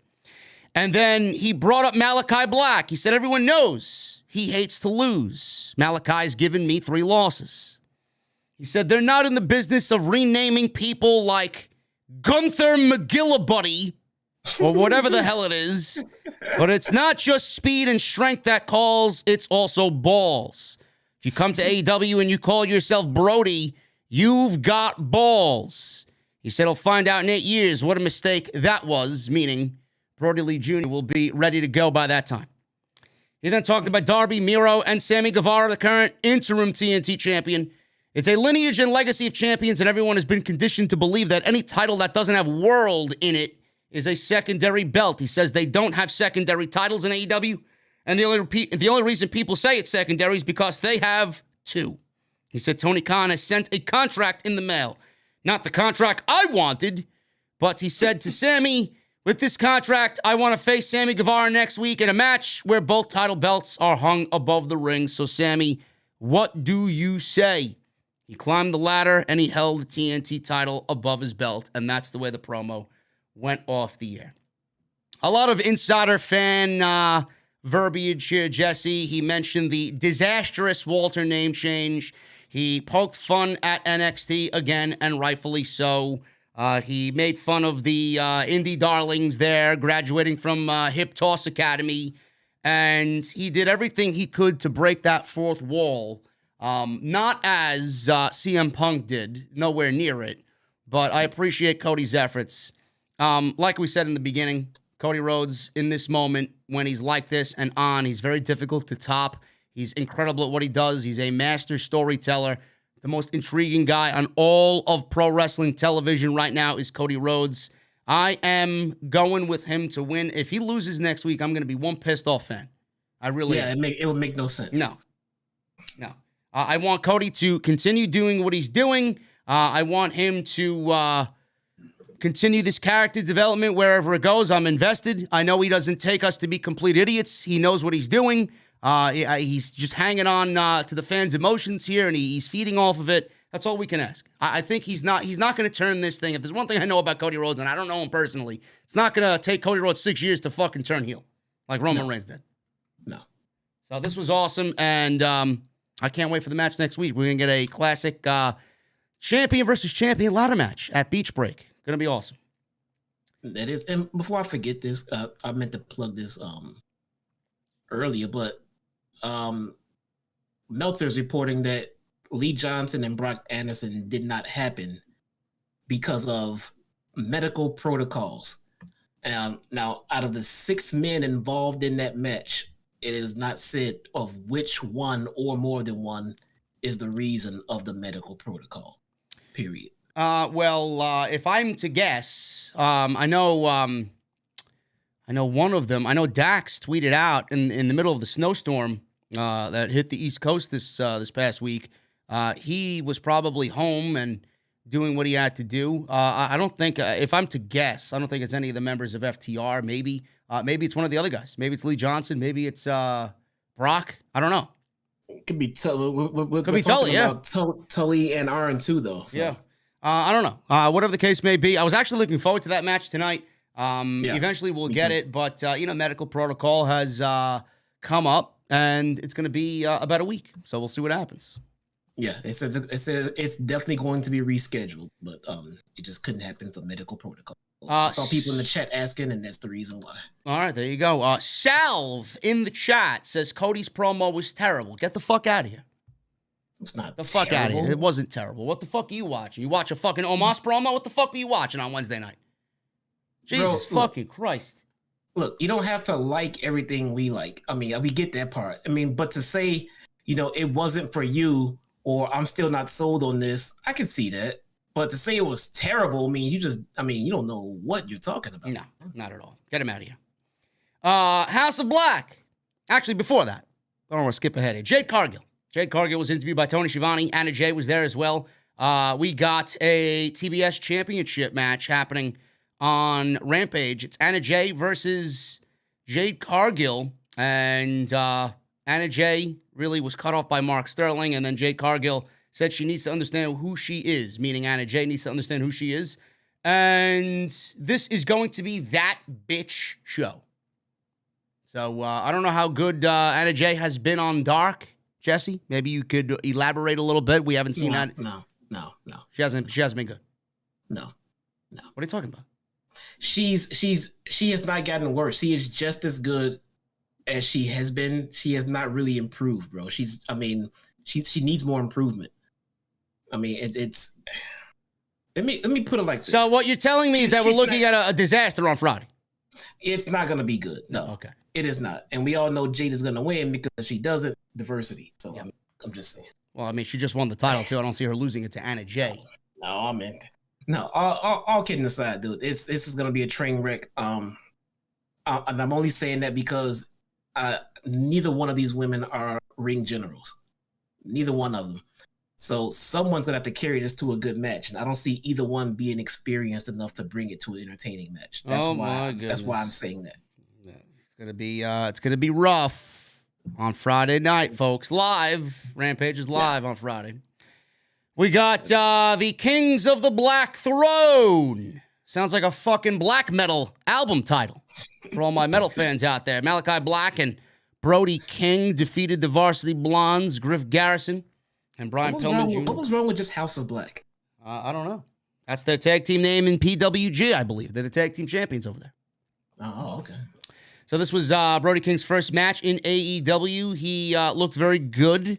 He surprised Pillman with the forearm. Pillman hesitated on a springboard after that, and he failed one against Black last week. He took out the Blondes, did King, at ringside, and he and Black isolated Pillman in the ring. King then hit Dante's Inferno on Brian Pillman Jr., and that was it. About 2 minutes for the win. Dante's Inferno, their finishing move, is Black taking their opponent, I guess, and tossing him to Brody Lee. Then Brody Lee, in one fell swoop, power slams them down to the mat, and that is what they call their finishing move, Dante's Inferno. I love it. They came out with a new theme as well.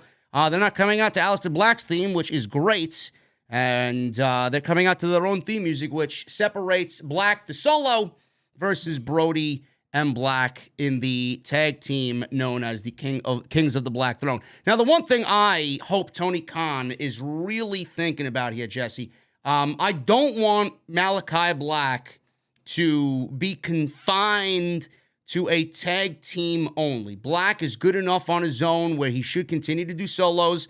He's good enough to be a world champion on any given night, whether it's the world championship or the TNT championship. I don't want them to go the WWE Bruce Pritchard route in putting AJ Styles, a master of his craft, in a fucking tag team with Omos and leave him there and not have him wrestle single.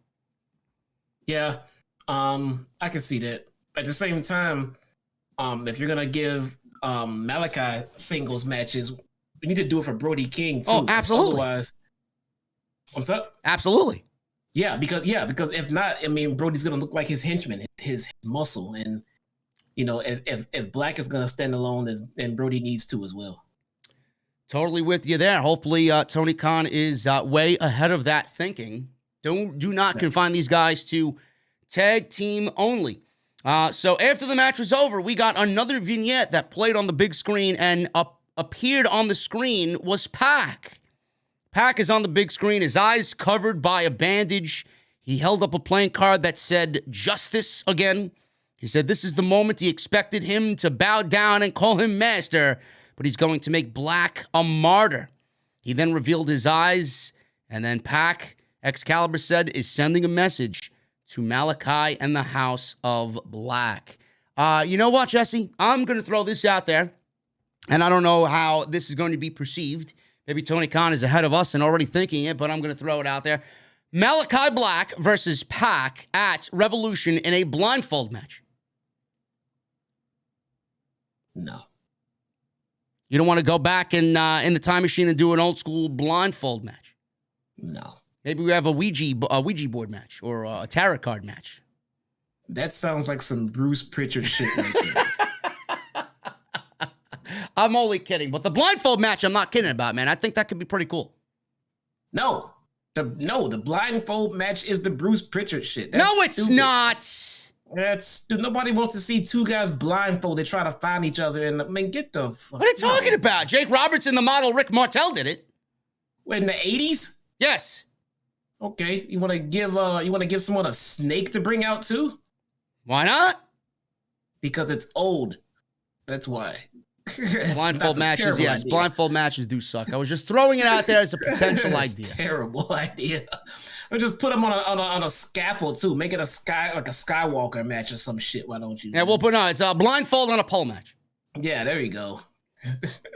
Oh my God. Well, terrible. I mean, Pac is back. Hopefully he's on TV a little bit more regularly. It seems like he's on 1 week and then he's away for 3 months and then he's back and then he's away for 2 months.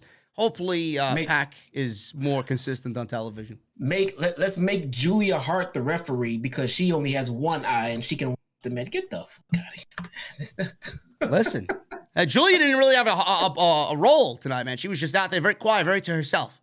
Yes, and watching on Dark and everything else, and my watch-along peeps can attest to this. They are getting ready to do something with Julia Hart with House of Black soon. Looking forward to that. Video package aired on Lance Archer.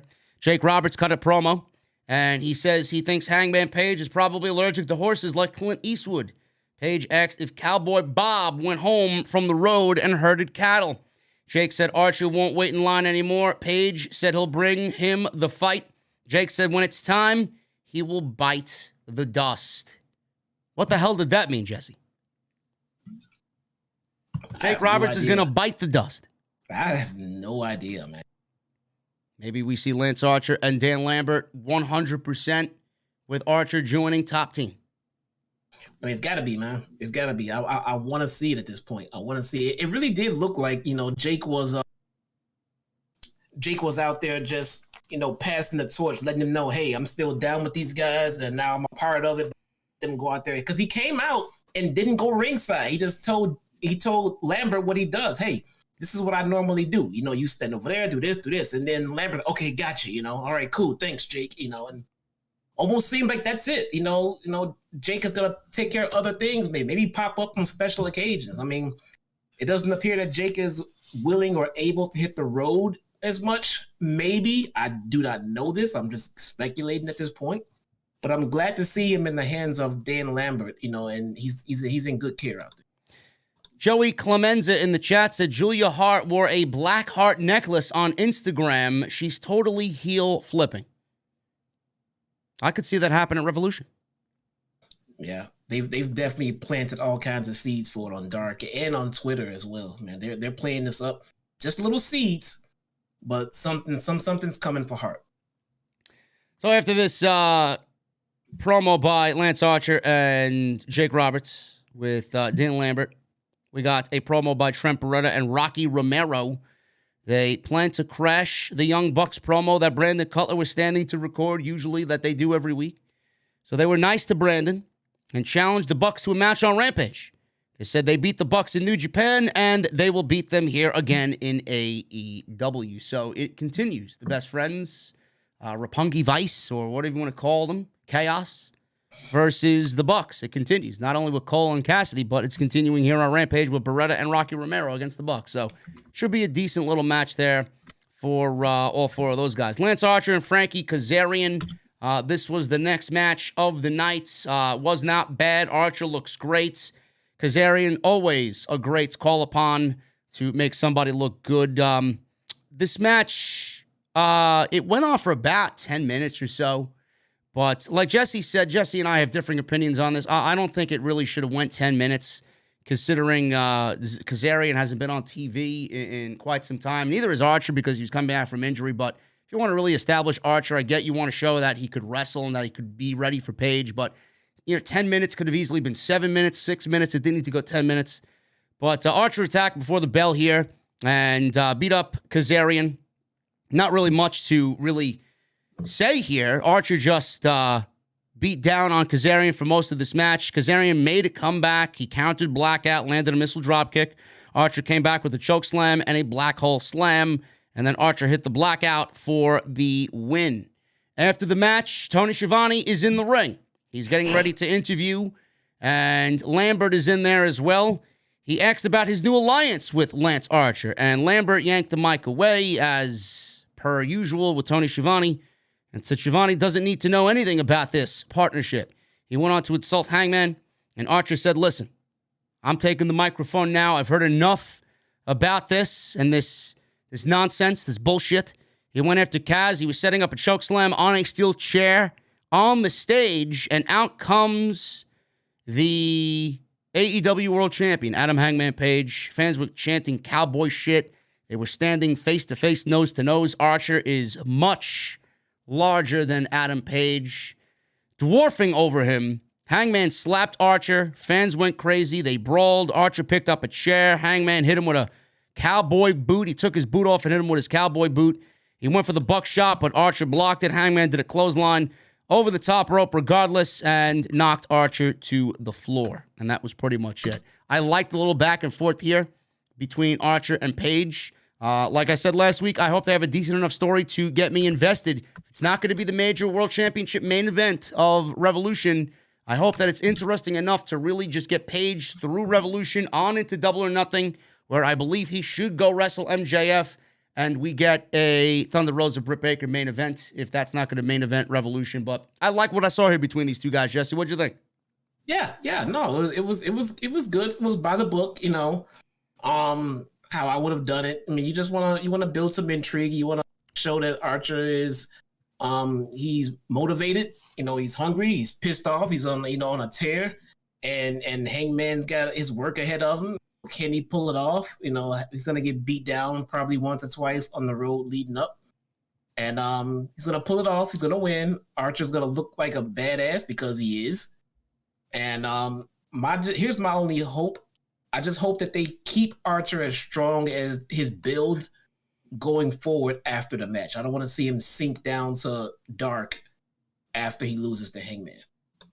Yeah, I don't want to see that either. I think Archer needs to be pushed as a big monster guy. I really do. Like they don't have much of those guys on TV. No, they don't. And Archer, man, I want to see Archer separate himself. I mean, like someone asked a while back on Twitter, like who's not being pushed on TV that you would like to see? And my first answer was Lance Archer, man. Yeah, he's really good. And I think this heel run is going to do good for him. I think he's a better heel. He comes off better as a heel than he does a babyface. Yes, I'm enjoying it. I'm a fan. I'm a fan of Lance. I like his. I want to stay up there in the mid to upper card. After this match was over, Marvez was backstage with Dante Martin, Lee Moriarty, and Matt Sydal. Dante said Sydal has been like a brother to him since Darius has been out with injury, his real brother. And that's why he has had Lee's back against Team Taz. Moriarty says that they have his back too.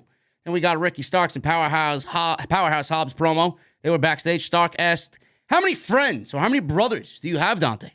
Hobbs told Dante he better have someone watching his back, his front, and his side to side because we in Team Taz, we build assassins.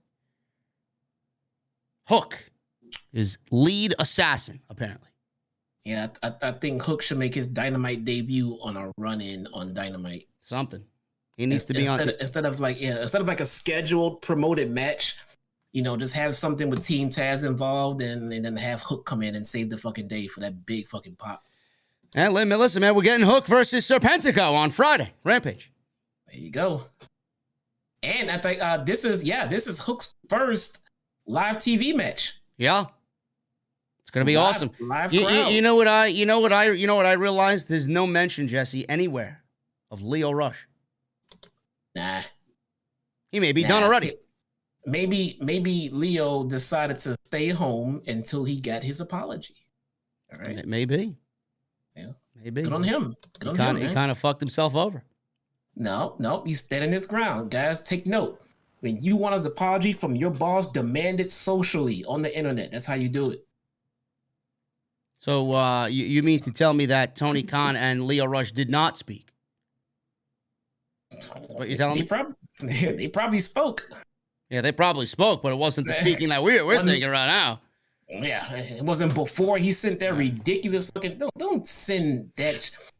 You're within your rights to believe and feel the way that you did about your boss, but to go out and post that instead of taking that same energy and attitude to him directly was a very poor decision. Can you imagine he did that to a WWE management official, bro, on the Vince McMahon? He would have been fired the fucking 10 minutes after that tweet went up. We never would have did it, and that's what I hate. I hate this. Talent take advantage of Tony Khan's kindness. Don't take his kindness for a weakness. Don't go out there and publicly insult and humiliate your current employer. That's fucking stupid. And maybe he retired for another 4 months. Who knows? I mean, pull him to the side and express your anger all you want, man. I'm sure TK will listen to his anger off the record, and address it. You do it publicly, man. You can stay home. I need you to apologize now. Fuck out of here. Okay, sure. Sit home. Waiting for that. Talking about someone MJF Doc and Wardlow's pay. Tony Khan Doc fucking pay. Tell you that right now.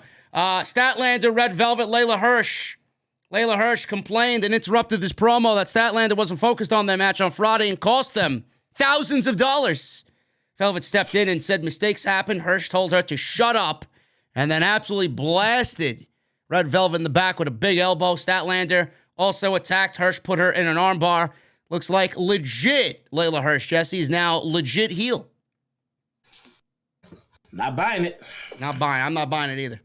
I'm not buying it. I don't believe that she believes it. I'm not buying it. I'm not Put buying her in America. Put her in America's top team, maybe. Well, when do we get? We getting this match on Dynamite next week. It's legit Layla Hirsch versus Red Velvet.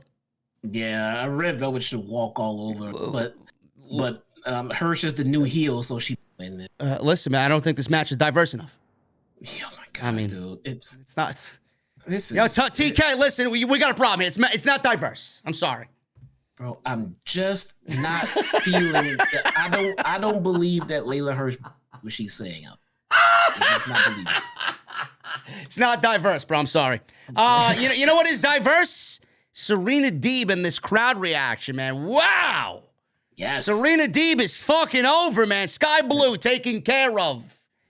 3 minutes. That was it. Serenity Lock for the tap out win. This was a glorified squash match. Serena Deeb. This is your weekly praise of Serena Deeb, folks. Get used to it. It will happen weekly until she wins the TBS championship. She looks fantastic, man. Fans are really catching on, man. She's getting on. She's getting hot. Fans are getting behind her big time, and it's going to be before long that Tony Khan needs to start listening to the fans. I think we need to do something here. Serena Deeb, if she doesn't win that Owen Hart Cup, bro, there's something wrong. Bro, they put here, let me pull up my dark notes. They put Sky Blue, they gave her an enhancement talent, one of the Renegade twins. Are you familiar with those girls? Yes, I am. I'm liking them. I'm liking them so much. Sky Blue earned herself 1 taco in her squash match over one of the Renegade twins, who I gave 3. Now, if you want to put somebody out there to make Deeb look good, I mean, you saw Blue out there. Like, she botched the few spots that she had. She botched going through the ropes. Yeah, it just was not good. So let me stop you here for a second. I don't want to cut you off, but you got a taco rating system? Oh, bro. How many tacos does one get for a perfect score? 5? 5 tacos, bro. 5 tacos. 5 tacos. That's great.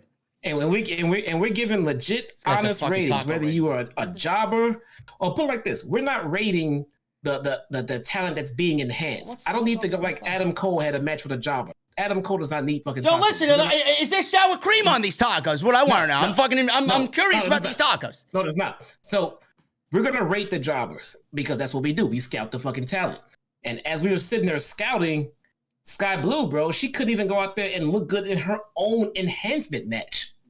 They would have served much better putting one of the Renegade sisters out there to take that beating from Deeb. Deeb would look better. So what you're telling me is that Sky Blue is a shade of blue, but also a greenish shade of blue. Bro, I gave her 1 taco full of sour cream, bro. Full of sour cream. Well, that's a good taco to me, man. What are you talking about? Don't know. That's a bad taco. That's like a negative taco, man. That's Sky good. Blue reminds me a lot of Cora Jade.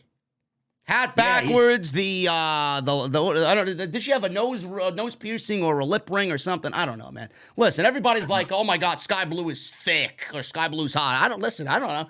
You want to watch Sky Blue because she's attractive? By all means, man. I'm here for good professional wrestling. I didn't see anything yet there, man. What is there?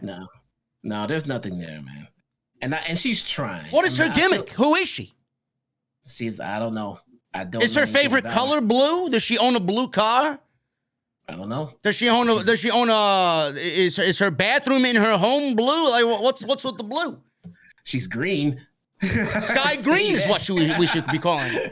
She's green. Hopefully she's not listening to the show. I may be blocked on social media. Look, man, like I said, I can see that they're giving her shots and she's working at it, but it's not moving. It's not making any progress at all. Well, East is texting me 5 tacos. 5 tacos for what?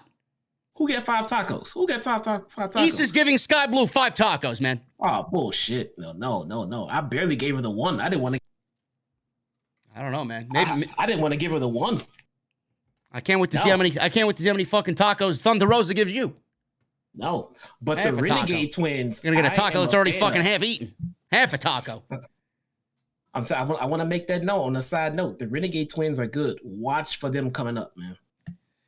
Yeah, we'll see, man. We'll see what's going on here. But Deeb, this is your Owen Hart Cup winner, man. I'm calling it right now.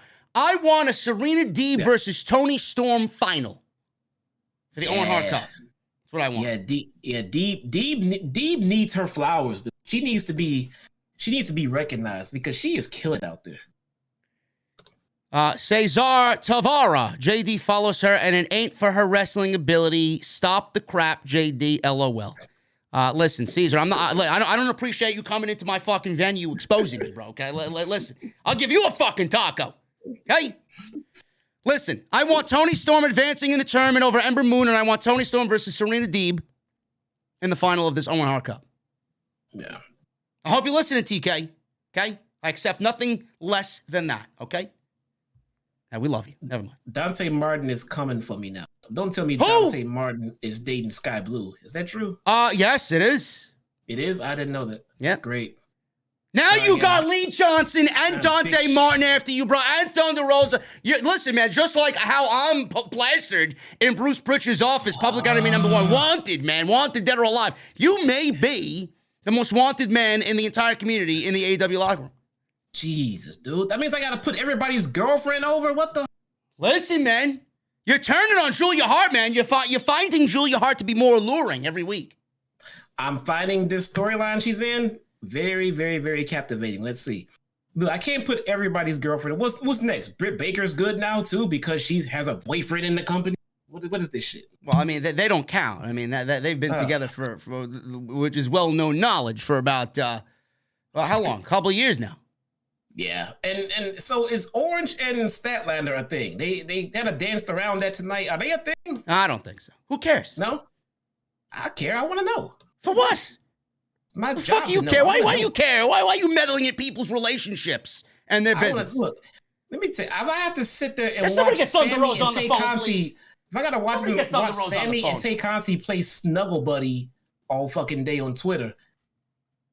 Listen, man. Don't let me get Jungle Boy on you either for your snide comments about Anna Jay earlier.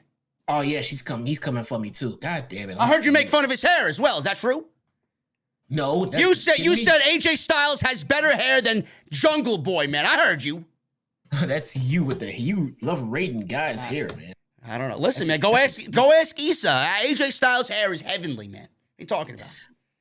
Look, I went to Issa's stream earlier, man, and she was fucking hot or not banging WWE talent from the website. Listen, man, she said website. Listen, man, she was roaming around the bar just a little bit ago. She said Hangman can get it. Oh, what the hell? And MJF can get it too, bro. I get a fucking alert to my phone. You know, Issa's got the pre-show for Dynamite. Hey, all right. Sometime I'm eating dinner. They watch some Issa. She's out there. I would bang this guy. Oh, he could get it. I'm like, what the fuck is this shit, man? Listen. Issa could do whatever she wants, man. Fuck you complaining about?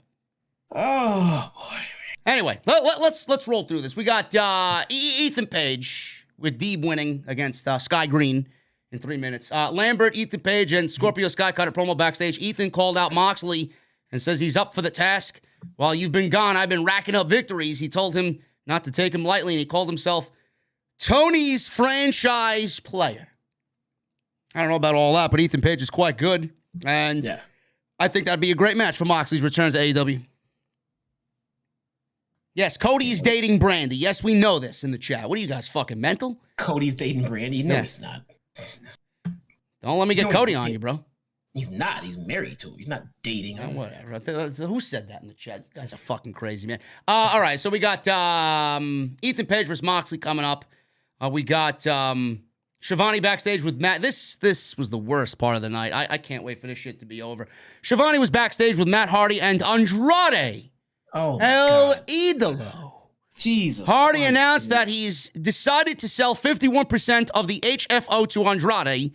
He says he has 3 seats on the board, so he'll run day-to-day operations. He says he's the CEO, and Andrade is presidente of the Hardy family office. So they'll now be known as the AHFO. Andrade says he was still interested in recruiting Darby Allin, the little kid that works for, quote-unquote, Stink. Yeah, that's what he said. Listen, if this is the best you have for Andrade, you are royally, and I mean royally, fucking things up with Andrade. The Hardy family office shit needs to die. It is nothing more than a just mess. It's nothing more than a fucking mess. I want her off my television. That's how I feel. I have nothing good to say about this. This has to go. Put Andrade in the Rumble. Yeah.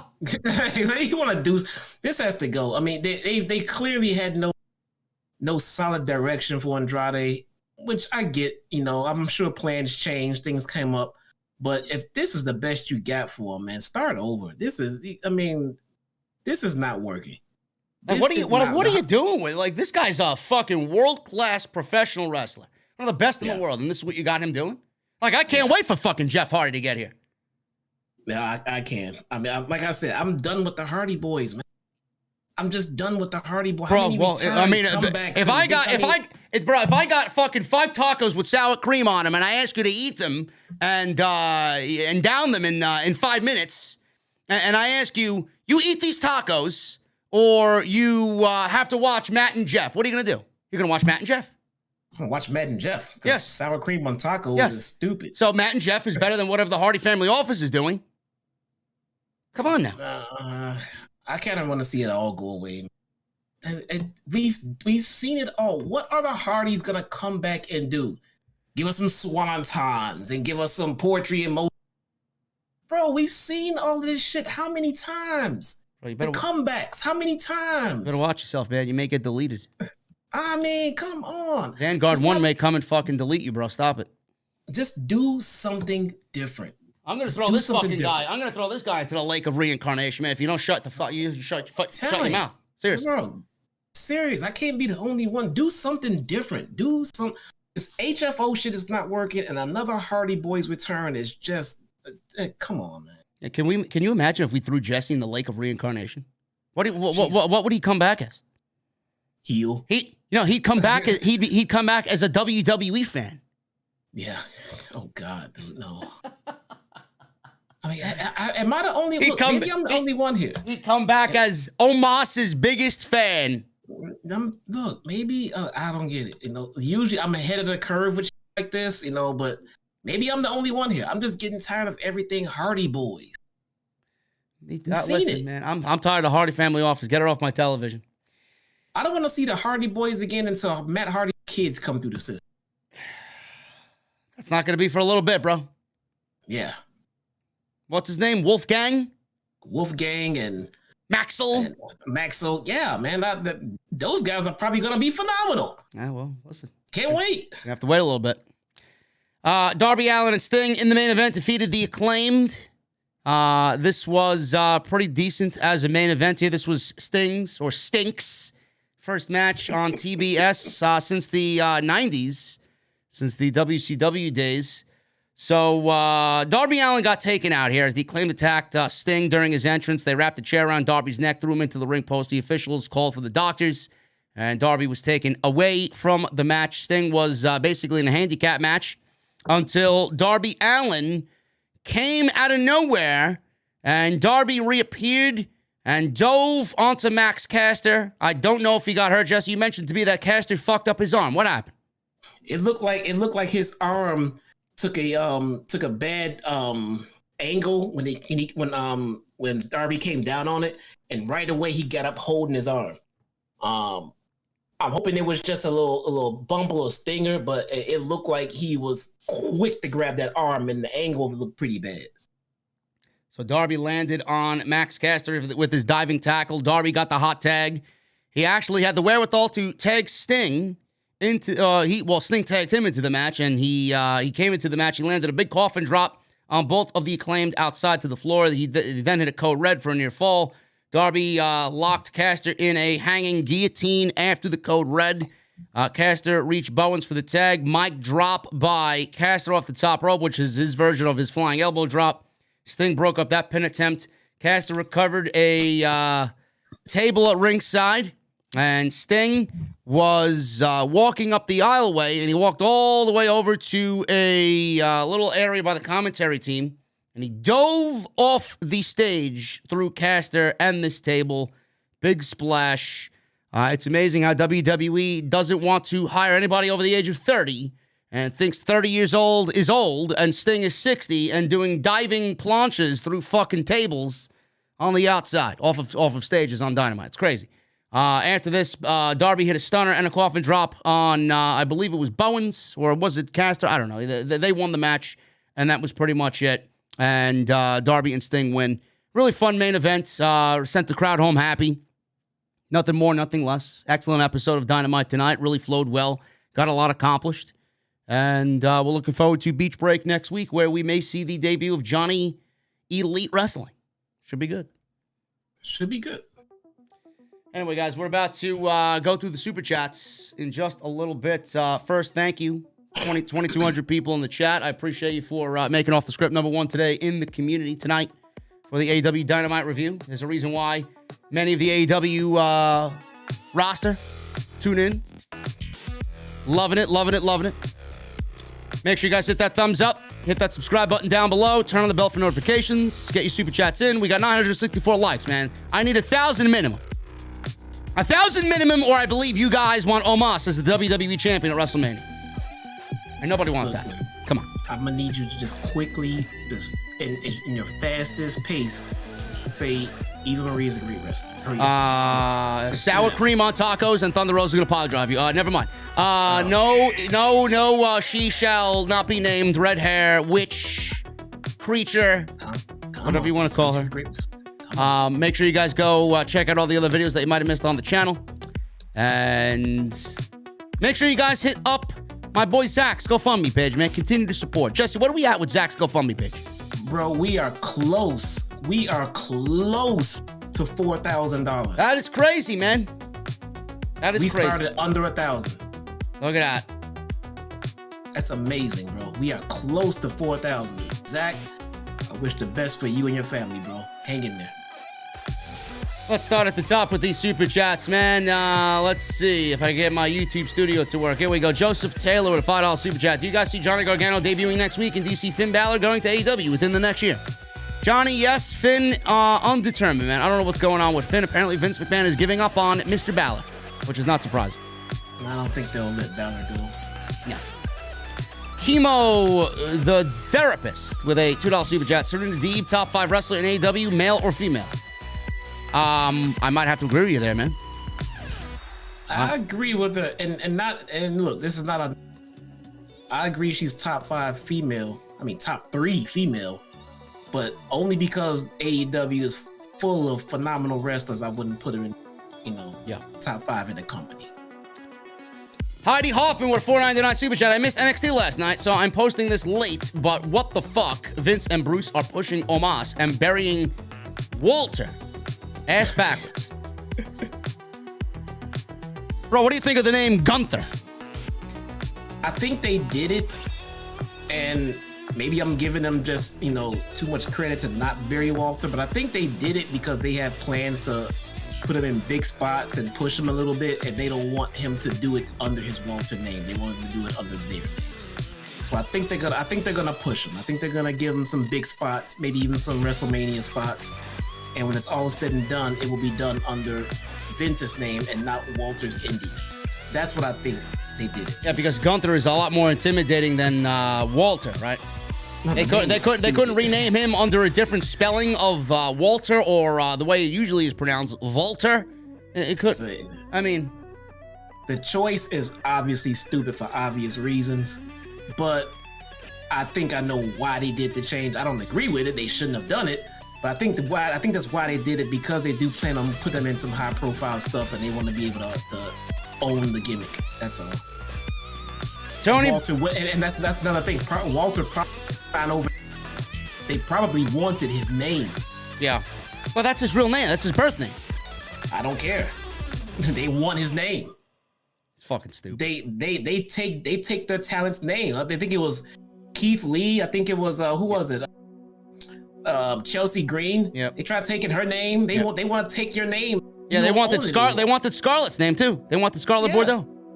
Yeah, and so and Walter said, no, you can't have my name. I built it on the indies for you and after you. So they said, okay, well, you're gonna be Gunther now. I think that's what happened. So fucking lame. Tony Brown with a $9.99 Super Chat. Tony Brown. Hey, JD and Jesse, I'm watching AEW from my hospital bed at the VA hospital. I really appreciate you guys doing your thing. I had my second surgery today. It went well.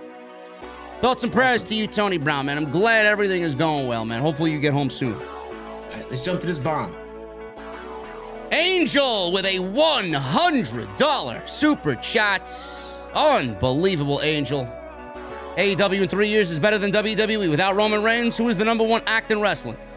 They would be almost as bad as Impact. SmackDown would be even more unwatchable. Bruce Pritchard needs to go ASAP. Dude, I tweeted at Bruce after the Walter debacle. I said he should be fired, and his creative is fucking dirt garbage. And it got like 1.3K likes. You think he saw it? Yeah, that was a risky move, man. You need to be banned by. Listen, I don't even give a shit, man. Bruce wants to fucking hate me, whatever. Angel. Another bomb. Angel, thank you so much, man. What do you mean another bomb? Boy, whoa! We got Bori, my boy Bori got skills with a $100 super chat. What's up, brother? I hope all is well and wishing you an early birthday and wishing you nothing but the best. Work has kept me busy. Works for the MTA. I'm the new Ralph Cramden of Brooklyn. Stay blessed, brother, and hopefully we'll link up for drinks soon. Bori, thank you so much, brother. Hopefully you and your family are well, man. You got to hop back on Destiny, bro. Bori was a big Destiny guy, man. Almost time for Witch Queen. And Witch Queen's coming out, man. We gotta link up there. Yes, sir. I appreciate it, man. Rage, thank you so much. Rage too. Rage is waiting for it too, man. Angel and Bori with the $100 bombs. Love you guys, man. Thank you so much. Michael Raymond with a $5 super chat. House of Black needs an even taller man to raise the antler skull mask after Brody King does. Imagine the great Khali taking it and raising it and doing. Oh, God. Come on, Michael. Jesus fucking Christ. Michelle Moran with a $5 super chat. Moxley looks good. Glad he's back. Card looks good for next Wednesday. I bet Orange Cassidy beats Cole and it won't hurt Cole's record. Of course not. That's why they did a lights out match. Yeah. We got Eder Augustamar with a $5 super chat. Hey, JD. Hope Jeff Hardy will be in AEW soon to have one last tag team run with his brother Matt. Don't tell Jesse that. We've seen it. We've seen how legit. I can't even count how many Hardy reunions we've seen in different promotions all over. We've seen this so many times. I don't know why you don't want to see it. Because we've seen it. I don't know why you don't want to see it, man. Adrian V with a 11-month recommitment to the venue, man. Thank you for being a VIP for 11 months. When do you foresee Big Money Matt being transformed back into Damascus, a.k.a. the Broken One? Do you see Rotunda or Brother Nero coming to break him soon? No. Not Rotunda, but Brother Nero, yeah.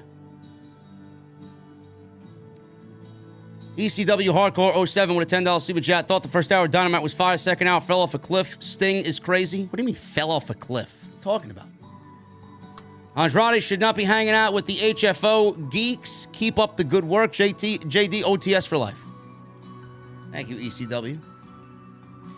We got Mecky McLendon with a $4.99 super chat. What's up, JD and Jesse? I got my tickets for the show in Atlantic City in 3 weeks. Any updates on the meet and greet you tweeted about? Yes. The meet and greet will be at the Atlantic City Beer Hall on Tennessee Avenue. The Tennessee Avenue Beer Hall. It's on Tennessee Avenue in Atlantic City from 2 to 6 p.m. It is going to be awesome. Food is really good there, and the beer menu is to my liking. So there will be cold beverages, and we've already not rented, but gave them the heads up that there will be a large crowd of wrestling geeks coming that afternoon. So I will be tweeting about that in the weeks to come, and I will see you there, bro. Thank you so much. Rick O'Shea, JD, please name everyone on WWE programming that is buried, and then yell buried, and do the great Khali thing afterwards. No. You don't have all night, bro. Yeah, I don't have all night, bro.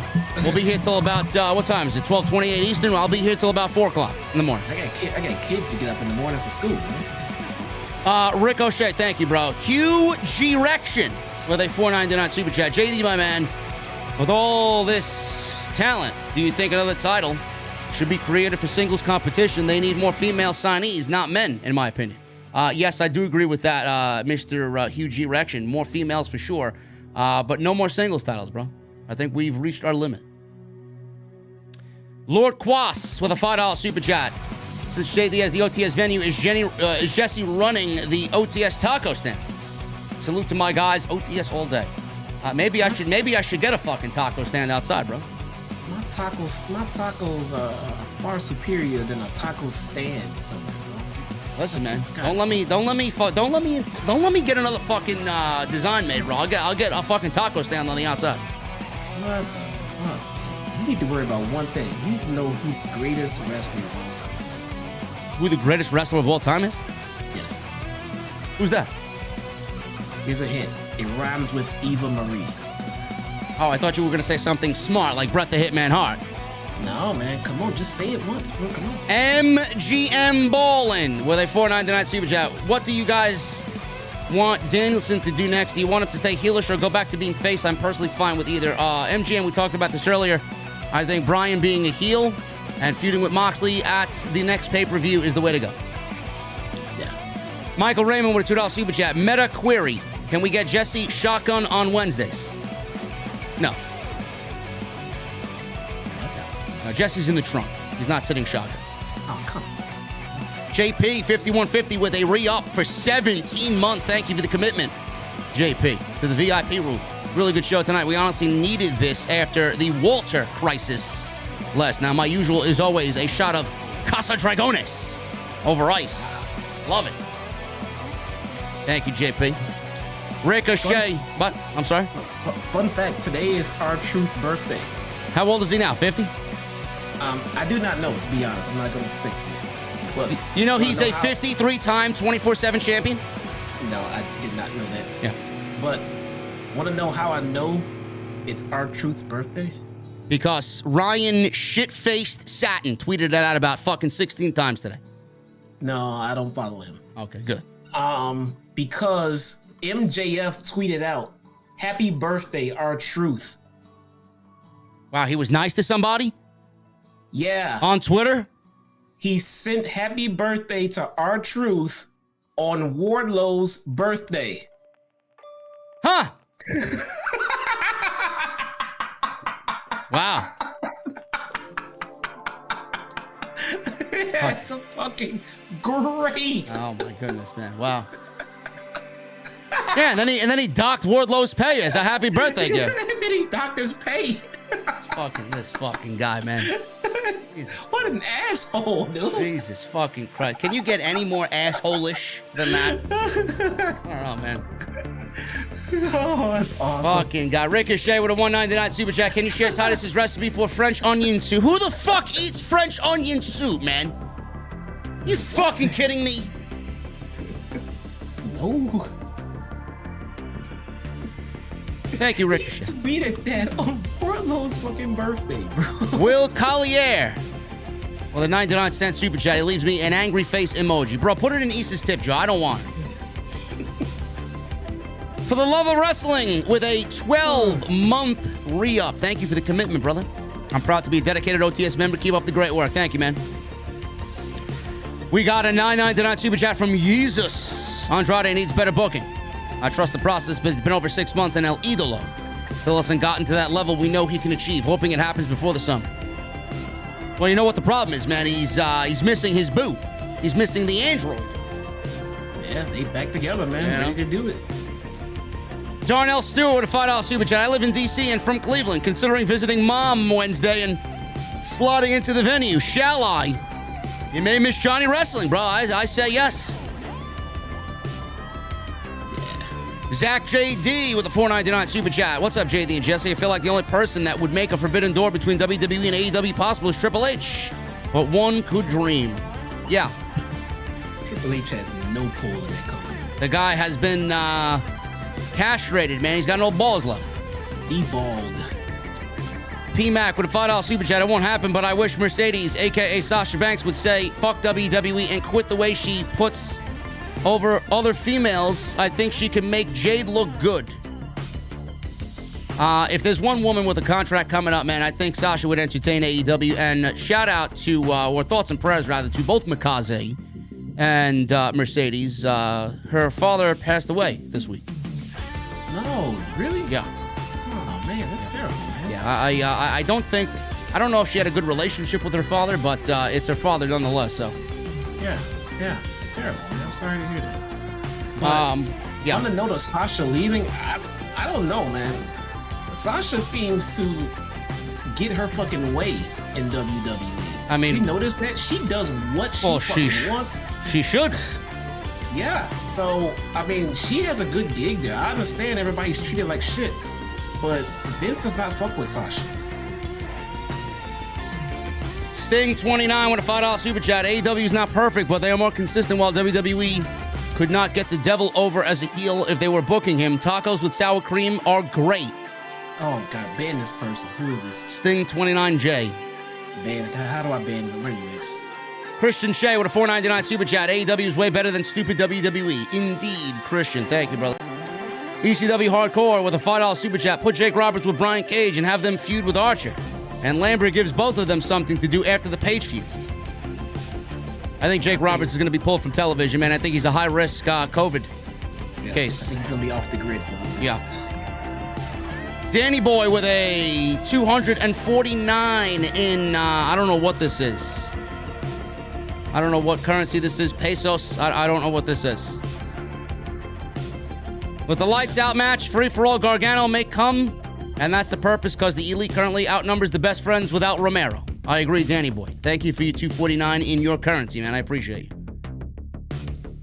Hold on. James Durnell, I'm pretty sure he's in reference to Sasha, says, don't she throw hissy fits and leave for months on end? No.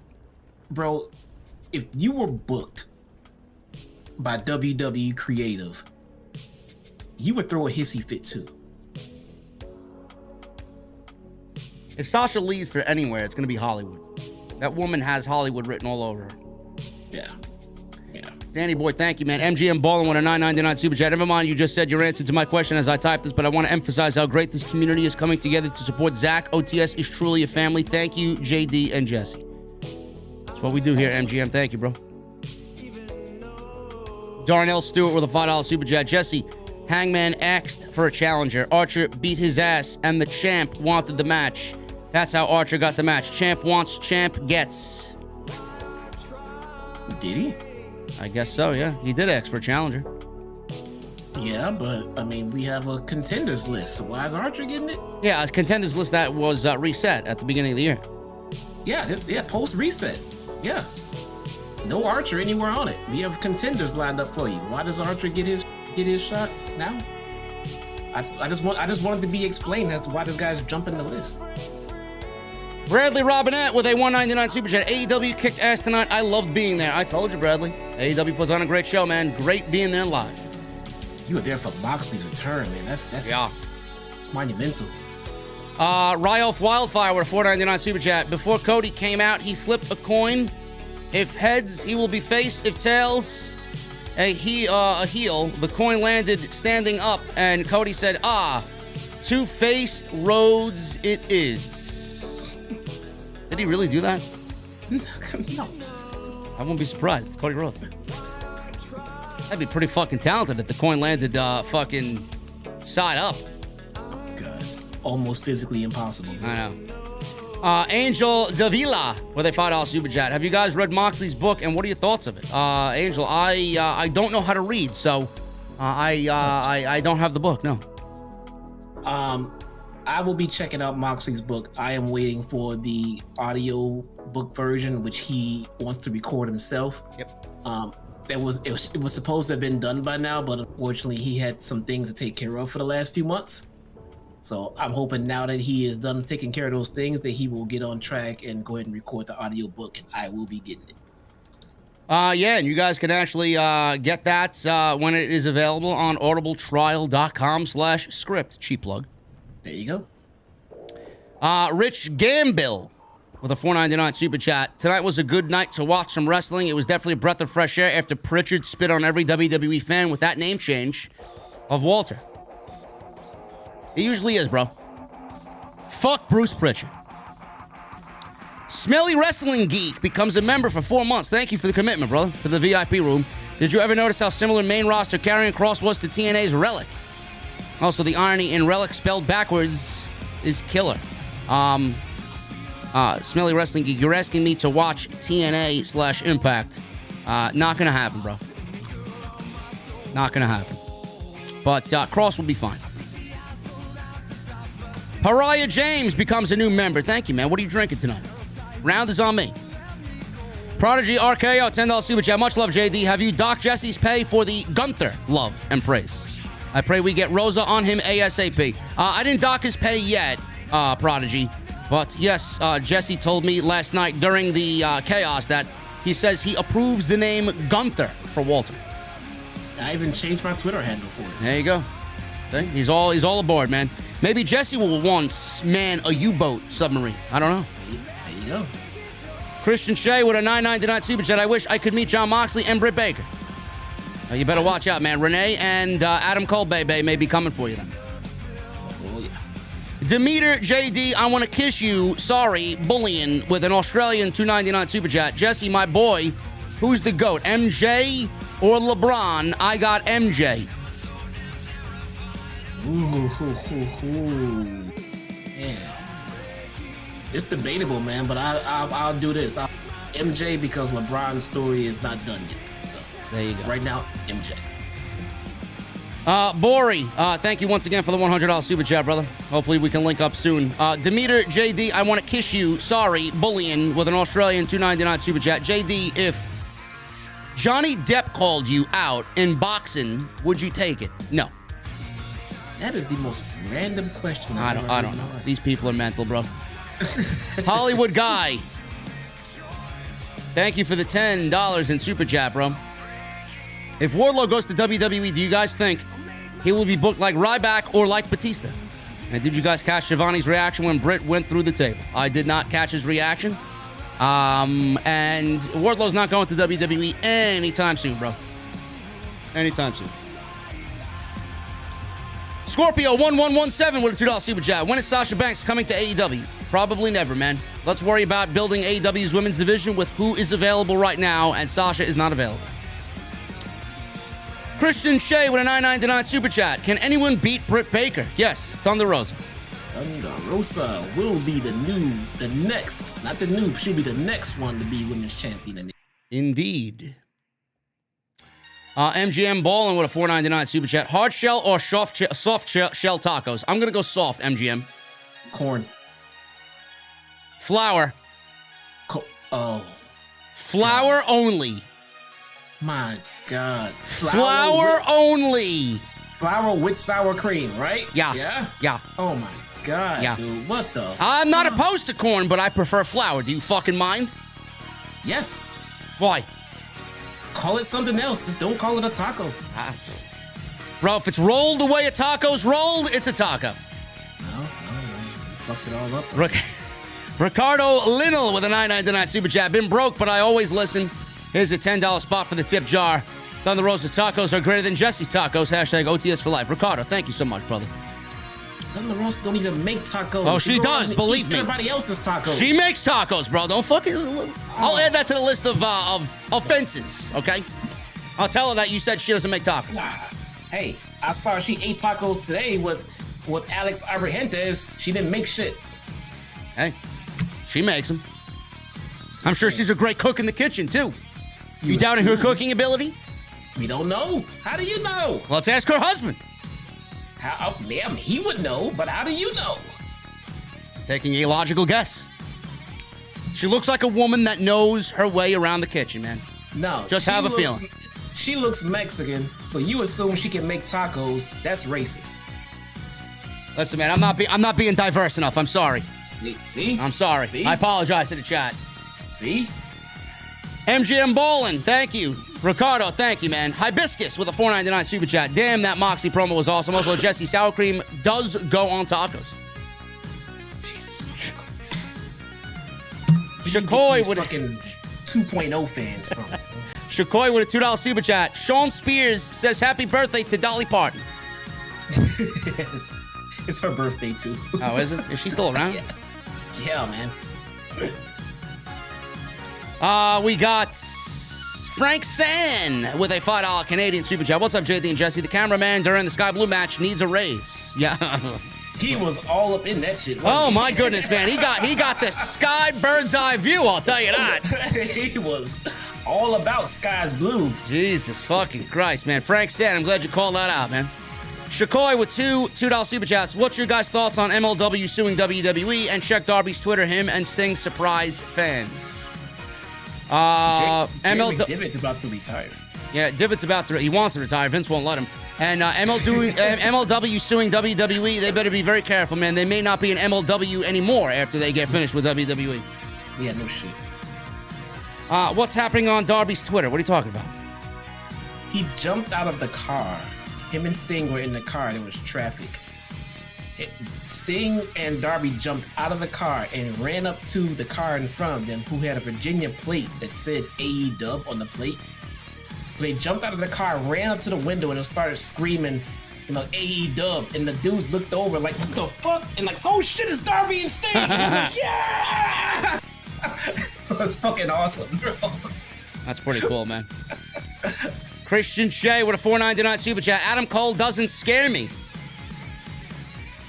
Adam Cole doesn't look like the type of guy that's going to scare a lot of people, bro. But scare people, no. Especially Floyd Mayweather doesn't scare me. I might get in a fucking boxing ring with the guy. No. And then Demeter JD, give me the PRV tour of the gay bar bullying. I don't know, man. A Australian 149 super chat. It leaves me a thirsty face emoji. Okay. I don't know, man. Listen, I'm about to get out of here. Jesse's about to get out of here, man. Any parting words, Jesse, before I rev up the Mustang? No, man. I will see in the chat on Friday. And again, anybody who wants to hang out and watch Dark and just scout the talent, have a drink, join me Mondays and Tuesdays, 6 p.m. Central, 7 Eastern. This guy's the Dark Master over here, man. I'm enjoying it, man. I actually like seeing what they're building up on the lower end. I kind of enjoy it. Oh, there you go. Who was that guy that wrestled Adam Cole on the last episode, man? I forgot his name. Khan? Yeah, he's following me. He's following me on Twitter, man. I just found out that he was following me. I had no idea. He looks good. He's got a great look to him, man. Bro, hold on. 4 fucking tacos, bro. If he could get his stuff together, man, oh my God, they got a main event looking guy right there. He looks good. Yeah. He looked and Adam Cole made him look good. Not some squash match, dude. Yeah. I know he wrestled Andrade a couple of weeks ago. It was a squash match, but he got some offense on Cole. Yeah, he got some work in, man. He looks really, really good. I like him. Yeah. I like him. Yeah, that's cool. Tribal Chief with a Canadian $2 super chat. Jesse, you should try crema. Tastes good on tacos. Cream fresh. I guess so. Is there a difference? I don't know. It's cream. But it's milk. I don't think it belongs. So no. Anyway, guys, I appreciate you, man. I tried them on my nachos. There you go. Guys, I appreciate you. Thank you for the super chats. Thank you for the love. Thank you for the 1,000 likes. Go check out all the other videos that you might have missed on the channel. I may be back with an extra tomorrow, depending on the news. If not, I will see you guys Friday. Maybe we'll do something Friday, but I will definitely be live on Friday for SmackDown, and Rampage will be live on Friday. So it should be a good night. And make sure you guys continue to hit that thumbs up, hit that subscribe button, join the OTS family, continue to hit the join button, become members in the VIP section. All that good stuff. And follow me and Jesse on Twitter at JDfromNY206. You guys can follow Jesse as well and go subscribe to his YouTube channel if you guys want to interact with him during AEW Dark on Monday and Tuesday. Guys, I'm getting out of here. I need 2 things before I get out of here, man. Number 1, I need those guitar emojis in the chat. VIPs, I need those Mustang emojis revving up in the chat. And number 2, when that guitar solo comes in, man, sweet sounds of Pilot, blaring that guitar. I need that music on max. Until Friday, live once again in the venue, guys. Have a good night. I may see you tomorrow. Stay tuned. Until then, enjoy your nights, and I'll see you tomorrow right here on OTS.